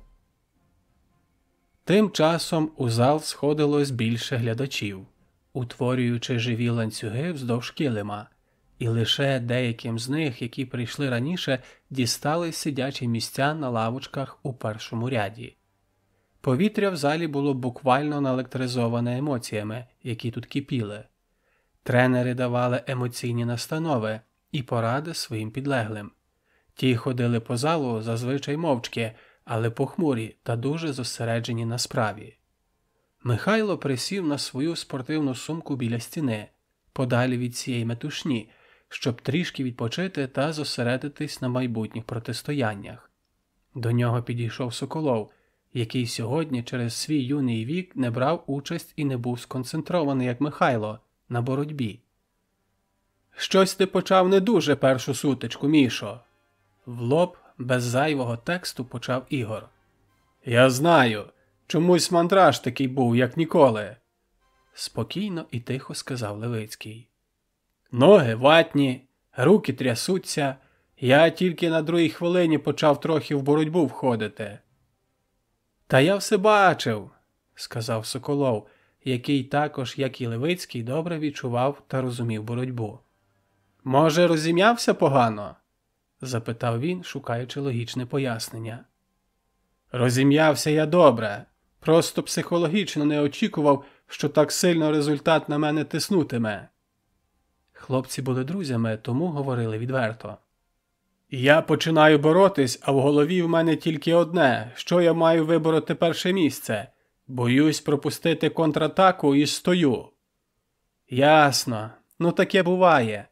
Ти ось що, Міша, налаштовуйся тільки на наступну сутичку і думай лише про неї, не забігай далеко вперед». «Я саме так і хочу робити, але щось поки не дуже виходить». Обличчя Левицького видавало сильне хвилювання. Невдовзі оголосили, що через одну сутичку Левицькому знову потрібно виходити на килим. Михайло активно розминався і прокручував в голові можливі сценарії сутички і свою тактику для кожного з них. Суперник був серйозним – майстер спорту з Києва, для якого подібні змагання були вже не першими. Звісно ж, саме його, а не Левицького, усі вважали беззаперечним фаворитом їхнього протистояння. «Готовий боротись?» – запитав Євтушов, який перед виходом на килим підійшов до Левицького. «Так!» – упевнено відповів Михайло, якому перед самим початком сутички все-таки вдалося знайти правильне психологічне налаштування. «Добре, я буду дивитись!» – сказав Євтушов і задоволений попрямував до суддівських столів, адже він побачив в очах свого учня те, що хотів – відсутність страху. Сутичка почалась дуже динамічно і не менш несподівано. В першій же атаці Михайло провів кидок млин з колін на 4 бали, чим шокував усю публіку і себе самого. Але розслаблятись було надто рано. Цим він лише розлютив сильного суперника, який кинув у бій усі свої навички та силу і таки зумів відіграти 2 бали. «Міша, партер!» – лунав десь збоку голос Євтушова. «Згадай, що я тобі казав!» І він згадав. В одній з ситуацій після переходу в партер йому вдалося перехопити стопу свого суперника і сісти на больовий прийом. Після деякої метушні та невдалих спроб вийти з програшного стану, суперник Михайла, який мужньо боровся, більше не міг терпіти біль і здався. Важка сутичка завершилась достроково. Арбітр підняв руку Левицького, а суддя в мікрофон оголосив про його чисту перемогу. Змагання набирали обертів, і проміжки між сутичками ставали дедалі коротшими, оскільки частина спортсменів вибула зі змагань. Невдовзі Левицького викликали на третю сутичку, де на кону була доля півфінальної путівки, що гарантувало переможцю як мінімум бронзу. Система проведення змагань була такою. Спортсменів, яких в одній ваговій категорії було приблизно 30, розділяли на дві однакові за кількістю підгрупи А та Б, орієнтовно по 15 учасників. Далі кожна з груп починала боротись за круговою системою.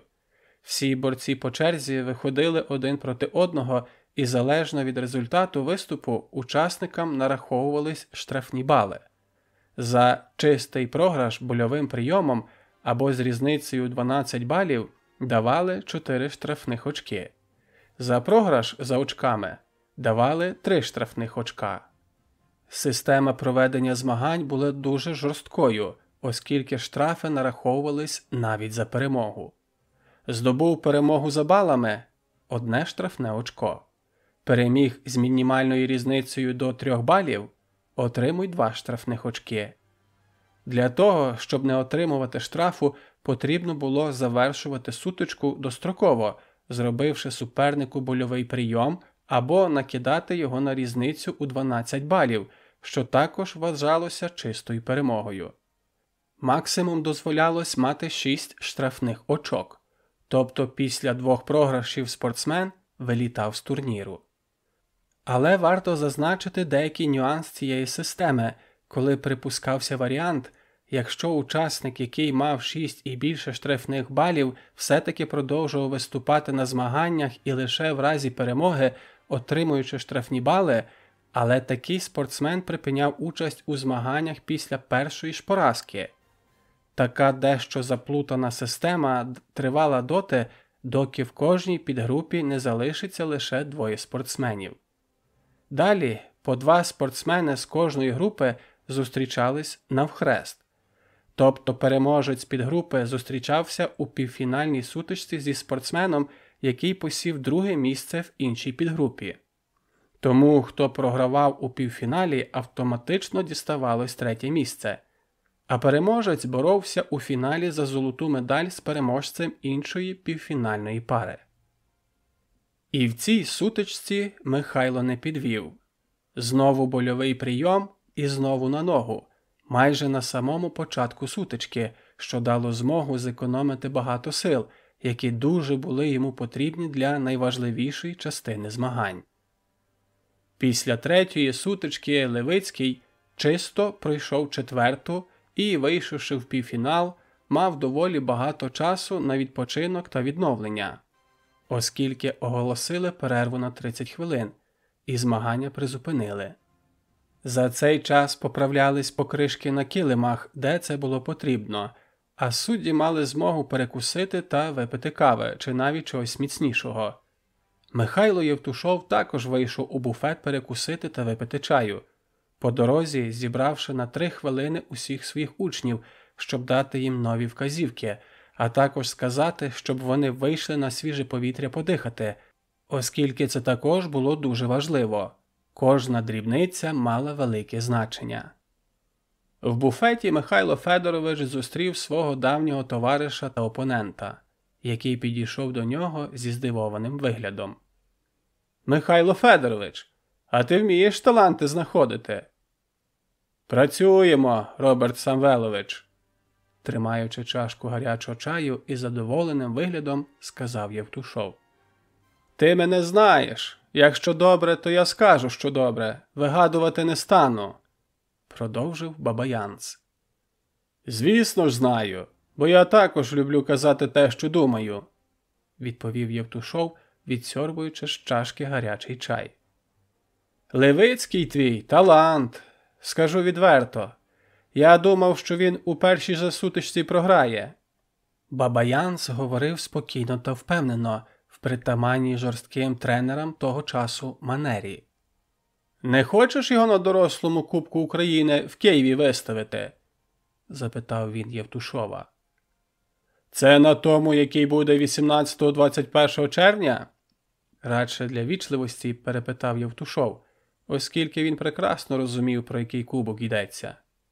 «Так, на ньому». Ну, подивимось. Йому для початку потрібно область виграти. З ноткою сарказму мовив Євтушов. Він у тебе, хлопець, сильний. Думаю, що виграє. Але навіть якби не виграв чи не виступав, ти бери його в Київ. Ніхто з тренерів, я думаю, не заперечуватиме. Обидва прекрасно розуміли, що кожному тренеру збірної для того, щоб розраховувати на хороший результат на міжнародних змаганнях, в команду потрібні тільки кращі з кращих спортсменів. Таких можна було знайти лише маючи жорстку конкуренцію на національних чемпіонатах. Тому талановитим молодим спортсменам завжди були раді. Вони створювали, так би мовити, природний відбір у склад збірної. Перерва скінчилась, і судді зі спортсменами та тренерами повернулись до важкої та кропіткої праці. Півфінал у Михайла був проти харківського спортсмена, який також, як і попередні, був досвідченим та титулованим, хоча на цій стадії змагань інших вже просто не залишилось. Левицький, який декілька хвилин посидів на лавці біля входу в спорткомплекс на свіжому повітрі, почував себе значно краще і сповненим нових сил. Свою роль у цьому зіграли хвойні дерева, які були висаджені в два ряди, утворюючи невеличкий зелений тунель перед входом у зал, підсилюючи приємний свіжий весняний аромат. Після перерви довелось знову розминатись для уникнення травм і налаштування на боротьбу. На щастя, львівська команда була великою, і партнера для розминки було знайти не надто проблематично. І ось знову пролунало прізвище Левицький. Час було виходити на килим. Ця сутичка була на той час найважливішою в кар'єрі Михайла, оскільки перемога в ній гарантувала йому вихід у фінал Української ради «Динамо». А це вже був не обласний, а республіканський рівень змагань. Відкинувши все зайве з голови, він, натхнений перемогами в попередніх 4 сутичках, твердо і впевнено ступив на килим назустріч своєму супернику та першій у його житті битві за медаль такого гатунку. Боротьба пройшла цілковито під диктовку талановитого Левицького, який, остаточно опанувавши свій страх, діяв гостро та впевнено. Пресингуючи свого суперника фізичною силою та швидкісною роботою на килимі, він домігся повного домінування в сутичці і, здобувши більш ніж впевнену перемогу 8-0, вийшов до фіналу, чим зірвав овації переповненого залу, який вболівав за свого земляка. «Міша, іди сюди!» – покликав Левицького в бік Євтушов. «Йду!» – відповів Левицький і пішов слідом за своїм тренером, щоб стати дещо осторонь від усіх на межі між суддівською зоною та зоною для глядачів і учасників змагань. «В фіналі ти повинен перемагати!» Без зайвих церемоній розпочав тренер. «Нам для командного заліку це дуже важливо. Не підведи команду!» З усією притаманною собі серйозністю сказав Євтушов. «Я вас розумію, тренере», – відповів Левицький. «Якщо треба, значить буду перемагати». Очі Левицького горіли азартом та бажанням зробити те, чого від нього вимагалось. Він спіймав свою хвилю. «Не думай розслаблятись. Ти вийшов у фінал, але там суперник буде дуже непростий, тому дій жорстко і зібрано». Євтушов зробив паузу, подивившись на килим, де тривали інші сутички. «Збивай його в партер, а там відламуй йому нахуй руку або ногу». «Добре», – відповів Левицький, демонструючи усім своїм виглядом готовність до фіналу, який обіцяв бути дуже непростим. Змагання добігали свого завершення. Наближався час фінальних сутичок у всіх вагових категоріях. Львівська команда показувала хороший результат. Сценарій, продуманий та запланований її керівником, збувався, що не могло не тішити його. Але головні битви сьогоднішнього дня були попереду, оскільки львівська команда мала декількох фіналістів, серед яких був Левицький. І знову відповідальність почала тиснути на Михайла. Зрештою, він уже і так показав хороший результат, зробивши те, чого ще зранку від нього ніхто, крім Євтушова, не очікував. Він зміг вийти у фінал. Однак навіть цього було недостатньо, оскільки для успіху його команди йому потрібно було здобути лише перше місце. Хвилювання зростало, і одночасно з ним почала проявлятись накопичена за цілий день втома. Давались в знаки емоційні качелі, які розгойдувались упродовж дня від стану страху та тривоги до стану ейфорії та абсолютної впевненості в собі. Також далеко не останню роль відігравала і фізична втома, адже поборотись Михайлові довелось немало і не аби з ким. Настав час виходити на фінал. Євтушов, засунувши руки в кишені своїх штанів, стояв біля краю килиму, чекаючи початку. Левицький упевнено вийшов на килим, але, як завжди, стримано без зайвих рухів чи слів. Взагалі, підхід Михайла Левицького до тренувань чи виступів на змаганнях і до повсякденних справ завжди вирізнявся стриманістю та, без перебільшення, інтелігентністю, чого не можна було сказати про його тренера. Євтушов був прямолінійний і вибуховий, чим заслужив собі як багато прихильників, так і ворогів. Загалом, саме ця несхожість їхніх характерів посприяла їм утворити доволі потужний тандем, який починав давати перші плоди. Взявши першим захват, Левицький одразу відчув сталеву міць рук свого суперника. Він тримав свій захват з такою силою, що самбовка буквально вгризалась в Михайлову шкіру на місці, де були його руки. Однією силою цю сутичку виграти було неможливо, але був варіант заганяти свого суперника швидкісною роботою. Михайло знав, що дуже часто надмірно сильні суперники не є надто витривалими, і з ними важко вистояти перших 2 хвилини. Після чого вони видихаються, і з ними можна починати боротись і перемагати їх. Так і відбулося цього разу. Отримавши на початку сутички зауваження та поступаючись 2 балами, Левицький якоїсь миті відчув, що суперник починає здавати позиції і слабнути.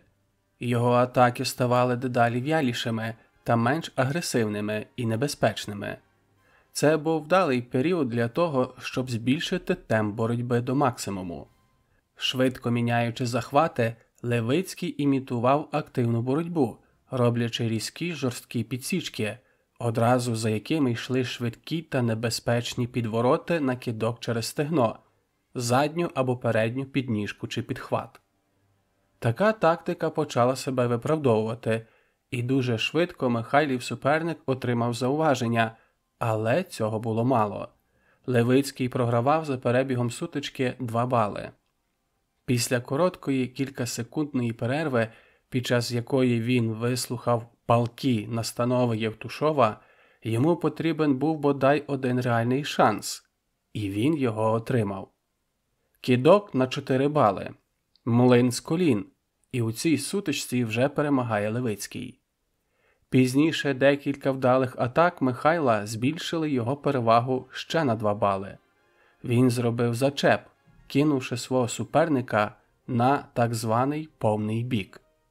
Суперник провів ще кілька невдалих атак і зупинився. До кінця залишилось трішки більше хвилини. Суперник Михайла виглядав дуже втомленим і вялим, і в голову Левицького закралась думка банально достояти цю останню хвилину, зосередившись на втриманні результату. «Міша, не стій!» – закричав Євтушов, який після того, як Левицький вийшов уперед за балами, деякий час спостерігав за сутичкою мовчки. «Він зараз піде в атаку! Не давай йому пройти в корпус!» Одним з прийомів, який робив фізично сильний суперник Михайла, було так зване зашагування, що передбачало зближення та прохід в корпус суперника. «Давай, Міша, борись!» – кричали різні чужі незнайомі голоси з залу. Почувши голос тренера, Левицький насторожився і після свистка судді виставив обидві руки вперед і зайняв трішки нижчу стійку, яка краще підходила для захисту. Він не прогадав, як і попереджав Євтушов. Суперник з останніх сил пішов уперед. І якби Михайло не очікував цього, він би точно пропустив цю атаку і внаслідку програв би цю сутичку. Левицький витримав останню дуже потужну атаку супротивника, хоча в якусь мить в долю секунди був близьким до падіння на 4 бали, але дивом зумів вистояти у цій без перебільшення спортивній битві. Перемога, яку він здобув разом з фінальним свистком, далась йому непросто. Михайло мав стесане з обох боків об килим та самбовки суперників лице, яке ще не встигло покритись кривавою кіркою. Це на нього чекало завтра. 2 його пальці на правій руці підпухли в суглобах і вже встигли набрякнути так, що він не міг до кінця зігнути та розігнути їх. Усе його тіло, кожен м'яз почали боліти, водночас наповнювались адреналіном та п'янким відчуттям ейфорії від здобутої такої вимріяної перемоги. Тоді він чітко відчув мить, як після сутички, фінального свистка і усвідомлення того, що мета досягнута, втома і відчуття розслабленості поглинули його цілковито і майже одразу. «Які в тебе плани, чемпіон?» – запитав Соколов, підійшовши до Левицького після нагородження. «Не знаю, Ігорю, а що?» Тримаючи в руці грамоту та з медаллю на шиї, відповів Михайло. «Може, якось відзначимо твою медаль?» – запропонував Соколов, який, на відміну від Левицького, не був виснаженим, натомість був сповнений ентузіазму та енергії. «По пиву?» – з усмішкою запитав Левицький. «Так, по одному можна, але не більше. Завтра тренування», – відповів Соколов. Швидко прийнявши душ та переодягнувшись, Михайло вийшов на вулицю, де на нього чекав його друг.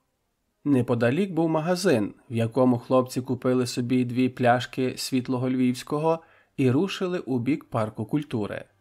Там вони хотіли присісти на лавочки і в тиші під голими кронами дерев трішки розслабитись. «Гарно пішло!» – обізвався Левицький після кількох великих ковтків.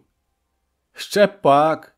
– підтвердив його слова Соколов, який також встиг розпочати свою пляшку. «Я сьогодні втомився так, що ледь ноги волочу». «Ну, воно і не дивно, після таких навантажень». Соколов знову ковтнув. 6 сутичок. З такими сильними суперниками ти, Міша, красава. «Дякую, Ігор», – як завжди скромно відповів Левицький. «В тебе, Соколику, теж скоро чемпіонат України. Маєш там хороші шанси». «З чого ти взяв, Льово, що я маю хороші шанси?» – здивувався Соколов. «Ну, Євтушов робить на тебе великі ставки, а він відчуває перспективних спортсменів», – пояснив Левицький, тримаючи в руці пиво. «І він дуже рідко помиляється, в нього неабиякий нюх на такі речі». «Ну, не знаю. Подивимось. Я себе, звісно, мішком не вважаю, але надто самовпевненим теж бути не хочу», – серйозно мовив Соколов. «Там хлопців сильних вистачає». «Це факт, вистачає», – підтвердив його слова Левицький. Деякий час друзі сиділи мовчки. Михайло просто відпочивав, а Ігор думав про сутички на чемпіонаті України, які дуже скоро чекали на нього. На вулиці стало зовсім темно, людей не було. Через якийсь час на горизонті з'явилась фігура людини, яка швидким кроком рухалась у бік лавки, на якій сиділи хлопці. «Соколику, ховай швидко пляшку!» – раптово стривоженим голосом сказав Левицький, ховаючи своє пиво. «Що трапилось? Міліція?» – наполовину жартуючи перепитав його Соколов. «Гірше! Євтушов!» Левицький остаточно розгледів його фігуру, і сумнівів бути не могло.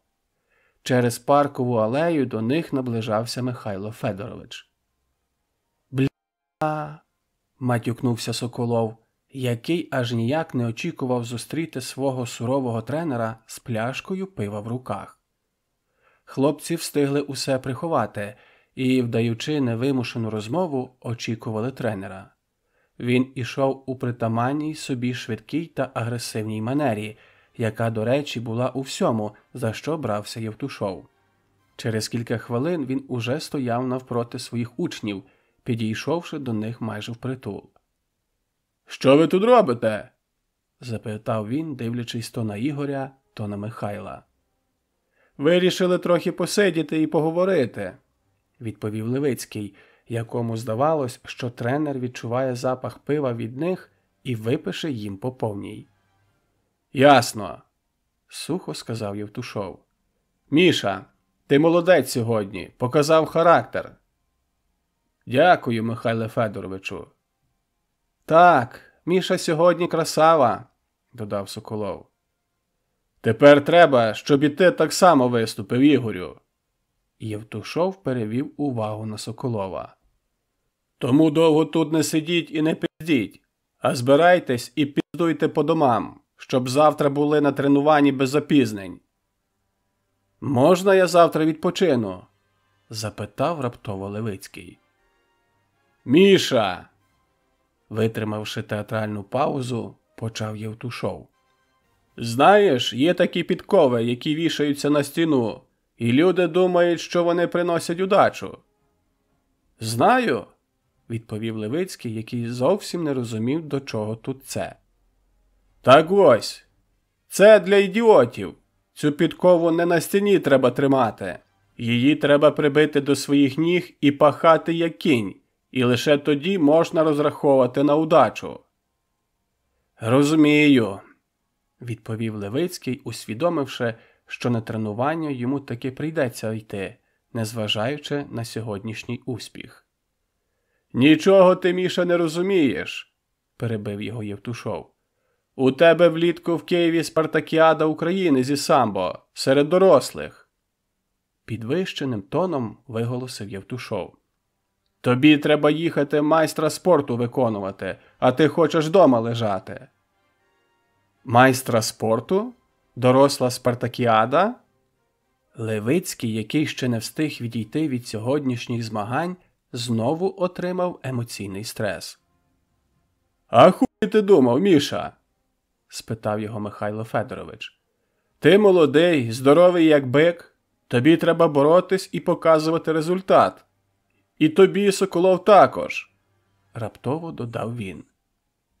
«Угу», – дещо розгублено відповіли хлопці в унісон. «У вас обох є хороші фізичні дані та чудові перспективи», – з великим завзяттям говорив Михайло Федорович, наче не помічаючи втоми від 2 поспіль змагальних днів у ролі судді. «Єдине, що від вас вимагається – зрозуміти це і пахати більше за всіх у залі, бо інакше ви ніхуя не досягнете». «Це зрозуміло», – один за одним відповіли Соколов і Левицький. «Треба пахати», – повторив ще раз тренер. «І немає інших варіантів». Частина 8. Майстер спорту.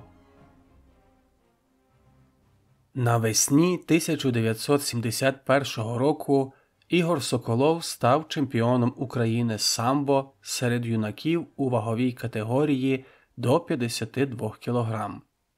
А вже влітку цього ж року він повторив свій успіх на юнацькому чемпіонаті СРСР в Одесі в тій же ваговій категорії. Це був дуже серйозний здобуток у спортивній кар'єрі Соколова. Чемпіонів СРСР знали, їх поважали суперники та тренери, і це було логічно, враховуючи колосальний рівень чемпіонату, переможці якого майже завжди ставали чемпіонами Європи та світу. Михайло Левицький у складі команди збірної Львівської області вирушав на свою першу в житті дорослу спартакіаду України із самбо, яка мала відбутись 19-21 червня 1971 року в Києві. За традицією, Євтушов збирав усіх в холі головного залізничного вокзалу з хорошим часовим запасом до відправлення потягу і, як завжди, прийшов першим. Михайло також прийшов вчасно і ще з кількома спортсменами і тренерами стояв, очікуючи на решту команди. Періодично лунав голос, який оголошував про прибуття та відправлення потягів, а також повз них пробігали люди з великими сумками, поспішаючи до своїх вагонів. Зібравши всю команду разом, Євтушов ще раз звірився зі своїм переліком. Усі були присутні. І він, повівши групу за собою, рушив у бік перону. Спортсмени з притаманною їм швидкістю та вправністю один за одним застрибнули у вагон і так само швидко розійшлись по своїх купе, одразу ж переодягаючись в змінний одяг та розстеляючи собі постіль, не чекаючи, коли рушить потяг. Вони роками привчалися до режиму та дисципліни, що позначилося на їхньому побуті. Дорога була веселою, з безліччю жартів і цікавих історій, багато з яких розповідав своїм учням Євтушов, приправляючи їх відбірним матом та власною харизмою. Такі посиденьки тривали недовго, режим був важливіший за все. Зібравши перед сном в одному купе усіх учнів, тренери нагадали їм правила поведінки під час поїздки, а також завтрашній розпорядок дня, який обіцяв бути насиченим. Михайло лежав на верхній полиці купе, заплющивши очі. Всі його думки снували навколо майбутніх змагань. І головним було те, що в нього є реальний шанс виконати норматив майстра спорту. Це означало, що він отримає підвищення в класі як спортсмен і буде на рівних з усіма в своєму залі, хто вже мав це почесне звання. Він раз за разом прокручував різноманітні сутички та їх можливі сценарії, так би мовити, почав боротися подумки. Такої помилки частенько припускаються недосвідчені спортсмени, оскільки користі з цього мало, а ось емоційно можна перегоріти завчасу. Звісно ж, аналізувати своїх потенційних суперників, їхні сильні та слабкі сторони потрібно, і це дуже важливо. Але робити це треба під час підготовки до змагань, що може тривати декілька місяців, а не безпосередньо дорогою на змагання чи в ніч перед початком, лежачи без сну в своєму ліжку, що, як відомо, негативно позначається на фізичному стані спортсмена. Наступного ранку події розвивались надто динамічно. Швидкий підйом, збори, прибуття потягу, вокзал і дорога Києвом до місця проведення змагань. Проходження мандатної комісії, на якій ретельно перевірялись документи усіх команд і кожного учасника зокрема, а також зважування тих атлетів, які боролись наступного дня. Михайлові, який не вперше тримав потрібну йому вагу, пощастило. Він зважувався того ж дня, якого вони приїхали, і вже ввечері міг собі дозволити нормально поїсти і втамувати надокучливий голод та спрагу, які він відчував останні кілька днів. Хоча переїдати в цій ситуації теж не можна, треба було наїстися в міру, вживаючи їжу часто, невеликими порціями за один раз. Під час проходження мандатної комісії спортсмени з усіх областей України розмістилися на трибунах спортивного комплексу. Зручно розпластавшись на стільцях, вони покидали собі під ноги спортивні сумки і сиділи в очікуванні своїх тренерів та представників команд. Через якийсь час з кімнати, в якій засідали тренери, судді та всі причетні до організації змагань, вийшов задумливий і чимось стривожений Євтушов і одразу пішов до своїх спортсменів. «Нам ще довго тут чекати?» – запитав його один з команди. «Піди подрочи, якщо не маєш чим себе зайняти!» У притаманній для себе манері відповів Євтушов, чим викликав вибух сміху львів'ян. а також спортсменів з інших міст, які сиділи поруч і чули розмову. Михайло Федорович стояв деякий час мовчки, перебираючи якісь папери в папці. Він робив це дуже швидко, з чого було зрозуміло, що він шукає важливий документ. Раптово серед спортсменів знайшовся чи то сміливець, чи просто йому вже було надто сумно, але він, підійшовши у невдалу мить, відволік Євтушова. «Михайло Федоровичу, а де ми будемо жити?» – запитав і наївно дивився в суворі очі тренера. «На, потримай, потримай!» Цілком неочікувано Євтушов різкими рухами почав тикати папку з паперами в руки спортсмену, чим одразу ж привернув увагу усіх, хто був поруч. «Добре!» – розгубився від такого неочікуваного повороту хлопчина і невпевнено взяв в обидві руки папку з усіма паперами. «А хуй його знає!» Артистично розставивши обидві вільні руки і демонструючи відсутність якоїсь конкретної відповіді, сказав Євтушов, чим викликав черговий сплеск сміху спортсменів, деякі з яких ледве всиділи на своїх місцях. «Хулі ви ржете!» – раптово прокричав він. «Вам завтра боротись треба, а не ржати!» Сказавши це, він знайшов потрібний йому документ і попрямував у кімнату, де тривало засідання. Зрештою, засідання тренерів завершилось, і спортсменів повезли селити в готель, який, на щастя, за київськими мірками був не надто далеко від залу. В номерах жарти та приколи продовжувались, адже хлопці були молоді і енергійні, та всі в хорошому настрої.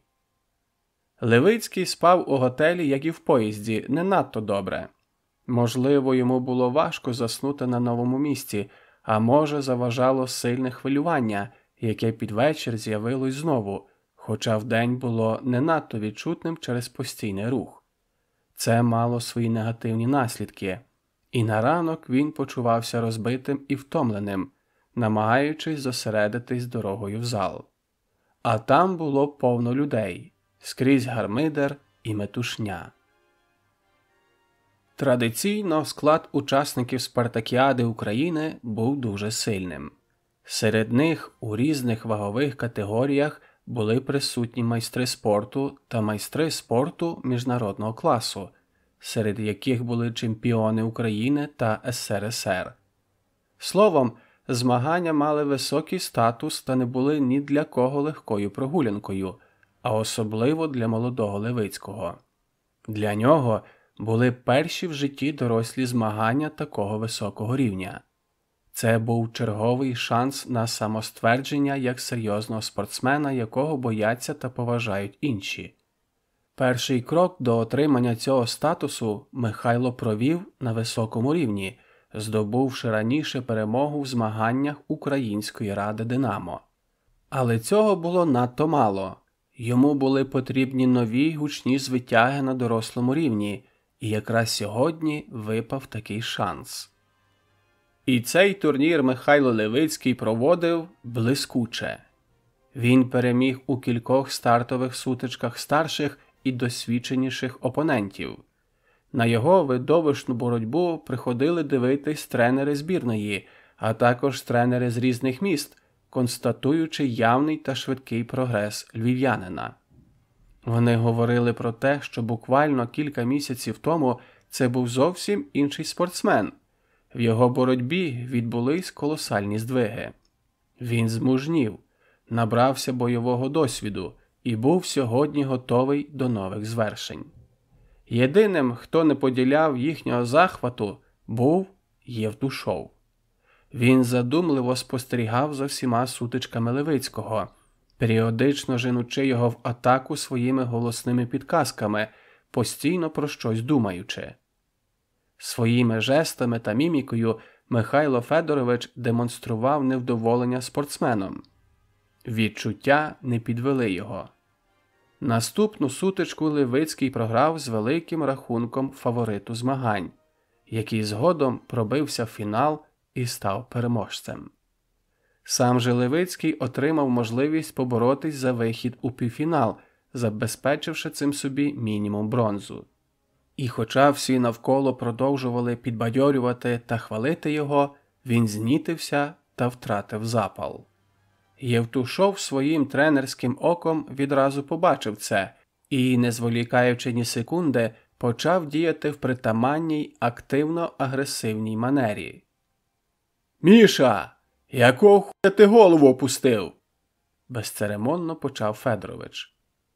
«Я змучився щось», – намагався змінити тему Левицький, якому було якось не по собі від прикрої поразки. «Пішли, відійдемо в сторону!» – кивнув головою в напрямку виходу Євтушов і відразу ж попрямував туди. «Програв одну сутичку і все?» «Чому зразу все?» – виправдовувався Левицький. «Просто я нічого не зміг показати. Взагалі». «Ясно», – різко відповів йому Євтушов. «Ти хотів за 3 роки стати чемпіоном СРСР? Чи, може, одразу світу?» Надиво спокійно запитав він. «Та я все розумію», – почав Левицький, але його перебили. «Ніхуя ти, Міша, не розумієш. У тебе зараз є шанс виконати майстра спорту». Євтушов дивився своєму учневі в очі. «Дехто все життя до цього йде, а ти маєш можливість зробити це за 3 роки тренувань. Всього-навсього». Тренер був не на жарт розлючений. «Ти хочеш стати майстром спорту?» «Дуже сильно хочу», – впевнено відповів Левицький. «Так роби щось для цього!» – крикнув Євтушов. «Хотіти мало. Зараз ти маєш забути про програш і рухатись далі. В житті завжди бувають такі моменти, коли потрібно переступати й йти далі. Інакше смерть. Я виграю сьогодні медаль», – у відповідь промовив Левицький, який перестав переминати з ноги на ногу і стояв рівно та впевнено. «Я тебе розізлив зараз, я знаю, тому виграй мені назло», – цілком серйозно говорив Федорович. «І ще одне, Міша». «Що?» «Ти повинен більше думати». Цього Левицький зовсім не очікував почути. «Змінюй тактику. Тебе вивчили вже. На наступних змаганнях вигравати буде ще важче. Всі знають, чого від тебе чекати. Твою стійку, твої прийоми. Треба більше комбінувати. Тобі треба постійно вчитись і підвищувати свій рівень. Рости, словом». «Я буду над цим працювати». І це були не пусті слова. Михайло в цю мить чітко усвідомив, що йому намагався пояснити тренер. Левицькому треба виходити на якісно новий рівень, ставати кращим за усіх в Україні і пробиватись на чемпіонат СРСР. «Добре, йди розминайся, тобі скоро виходити на килим». З таким виглядом, неначе жодної розмови ніколи не було, сказав Євтушов і пішов у борцівський зал. Левицький розминався самовіддано та ґрунтовно. Він вирішив сам для себе, що хоче сьогодні стати майстром спорту. Настав його час. В цю мить Михайло був готовий йти до кінця, боротись навіть травмованим чи повністю знесиленим. Морально він був готовий віддати всього себе на килимі. В душі з першого дня тренувань він мріяв стати майстром спорту, як і старші спортсмени з його секції. Але навіть в найсміливіших своїх мріях він не міг собі уявити, що матиме реальний шанс на це всього лише через 3 роки занять, будучи ще зовсім юним спортсменом. На килим Левицький виходив дуже впевнено, з правильним, по-спортивному агресивним та злим настроєм. Упродовж усієї професійної кар'єри Михайло Левицький був завжди поміркованим і стриманим, демонструючи жорсткість та злість лише там, де це справді було потрібно. Спортсмени потиснули руки в центрі килима, що являється обов'язковим ритуалом перед початком кожної сутички, і раптова хвиля невпокореної паніки охопила Левицького. Весь вантаж відповідальності за результат раптово впав на його плечі. Але Михайлові вдалося миттєво опанувати себе і сутичка розпочалась. Провівши кілька динамічних атак, Левицький розхитував свого суперника вперед-назад, вліво-вправо, розсікаючи його ноги жорсткими підсічками. Він ловив зручний момент для підвороту на кидок, паралельно вимотуючи свого суперника швидким темпом боротьби, який він завдяки своїй колосальній євтушовській функціональній підготовці міг тримати впродовж усієї сутички. Незважаючи на більшу візуальну активність Левицького, його суперник не отримував зауважень за пасивне ведення боротьби, що дуже здивувало Михайла. «Міша, треба кидок робити! Тобі треба оцінка, Міша!» пролунав голос Євтушова, який неначе читав думки свого учня. Михайло одразу ж зрозумів, що судді в цій сутичці не на його боці, і навіть не налаштовані нейтрально до обох спортсменів, а мають чітку мету. Показавши рух вперед, Левицький різко змінив напрямок руху і провів прийом – зачеп. Суперник впав на цілу спину, що за правилами самбо оцінюється 4 балами, але кидок оцінили лише 2. «Продовжуй атакувати, Міша! Терпи!» Євтушов побачив втому на обличчі Левицького, який усю сутичку не припиняв атак, і цілком логічно його сили не були безмежними. «Тобі тут ніхуя не подарують! Тебе хочуть з'їсти!» кричав він, налаштовуючи Левицького атакувати. «Михайло Федорович, я би вас попросив підбирати вислови», пролунав у мікрофоні голос судді, який сидів за столом та спостерігав за сутичкою. «Пішов ти нахуй!» відреагував Євтушов, якого не на жарт розлютило те, що відбувалось на килимі. Він був готовий битись з кожним в прямому сенсі цього слова, відстоюючи свого учня в боротьбі за півфінал Спартакіади України. Сутичка тривала, і раптово пролунав суддівський свисток, зупиняючи її. «Що це таке?» – кричав Євтушов, зрозумівши, що відбувається. Левицькому цілком необґрунтовано дали перше зауваження. «Міша, розізлись! Треба його їбнути ще раз!» Важко дихаючи, Михайло ствердно кивнув головою і зі свистком судді пішов в атаку. Йому було погано і важко фізично, але він розумів, що супернику зараз не краще. Єдина різниця між ними була в тому, що він хотів перемогти більше, що вилилось в ще одну результативну атаку. На цей раз Левицький вирвав свого супротивника кидком за ногу, зробивши кидок на бік, який мав би оцінюватись в 2 бали. Але знову в суддів було своє бачення ситуації. Лише 1 бал. Михайло був повністю виснажений від постійних атак. Його нудило, а ноги відмовлялись його тримати. Обличчя набуло зеленкуватого відтінку, в очах потемніло. «Міша, подивись на мене!» – прокричав Євтушов, і Левицький глянув на нього. «Дихай! Залишилось 30 секунд! Ти виграєш! Головне встояти!» З останніх сил Левицький тримався ці 30 секунд, які здавались для нього справжньою вічністю. Його щастя було в тому, що він також повністю виснажив свого опонента, який вже не мав сил атакувати. Однак судді встигли дати друге зауваження Левицькому. Борючись останні секунди сутички, більше вже навіть самим собою, ніж суперником, Михайло почув звук, якого чекав зараз найбільше в світі – свисток судді. Сутичка завершилась.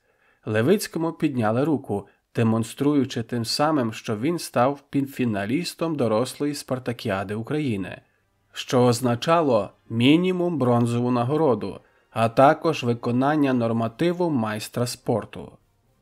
Саме з цього дня спортсмени та тренери запам'ятали ім'я Михайла Левицького.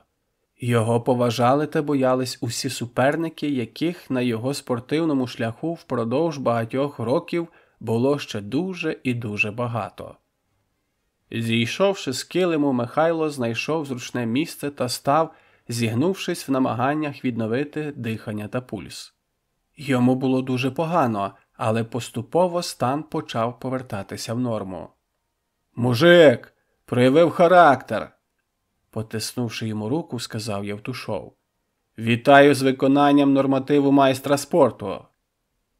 «Важко щось мені дався цей норматив», – промимрив Михайло, долаючи нудоту.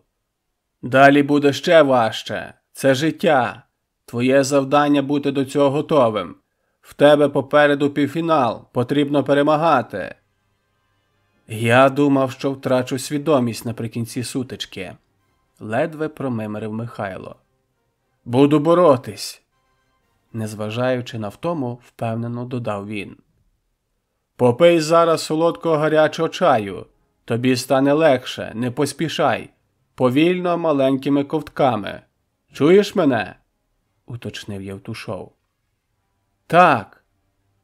«Ти зрозумів, як ці падли хотіли засудити тебе?» Якось зовсім по-товариськи, а не як тренер, запитав Федорович. «Мене це дуже розізлило, але й вмотивувало. Я хотів вже битись з ним, коли мені знову оцінку меншу дали». Проживаючи знову окремі миті боротьби, говорив Левицький. «О!» – підняв палець вгору Євтушов. «Ти починаєш розуміти. В спорті постійно треба битись і робити це самому, але тут...» – хвильку помовчав. «Тут ми битимемось разом. Я завжди буду відстоювати тебе, бо ти мій учень. Ясно тобі?» «Дякую, Федоровичу». Левицький дав своєму тренеру так званого краба і гостро відчув, що Євтушов говорить цілком щиро. Утім, мінімально поступившись у півфіналі, Михайло Левицький здобув бронзову нагороду першої в своєму житті дорослої спартакіади України самбо, а разом з нею повагу своїх товаришів та почесне звання майстра спорту і розпочав багаторічну серію гучних спортивних перемог. Підтримайте наш канал на канапі. Підпишіться.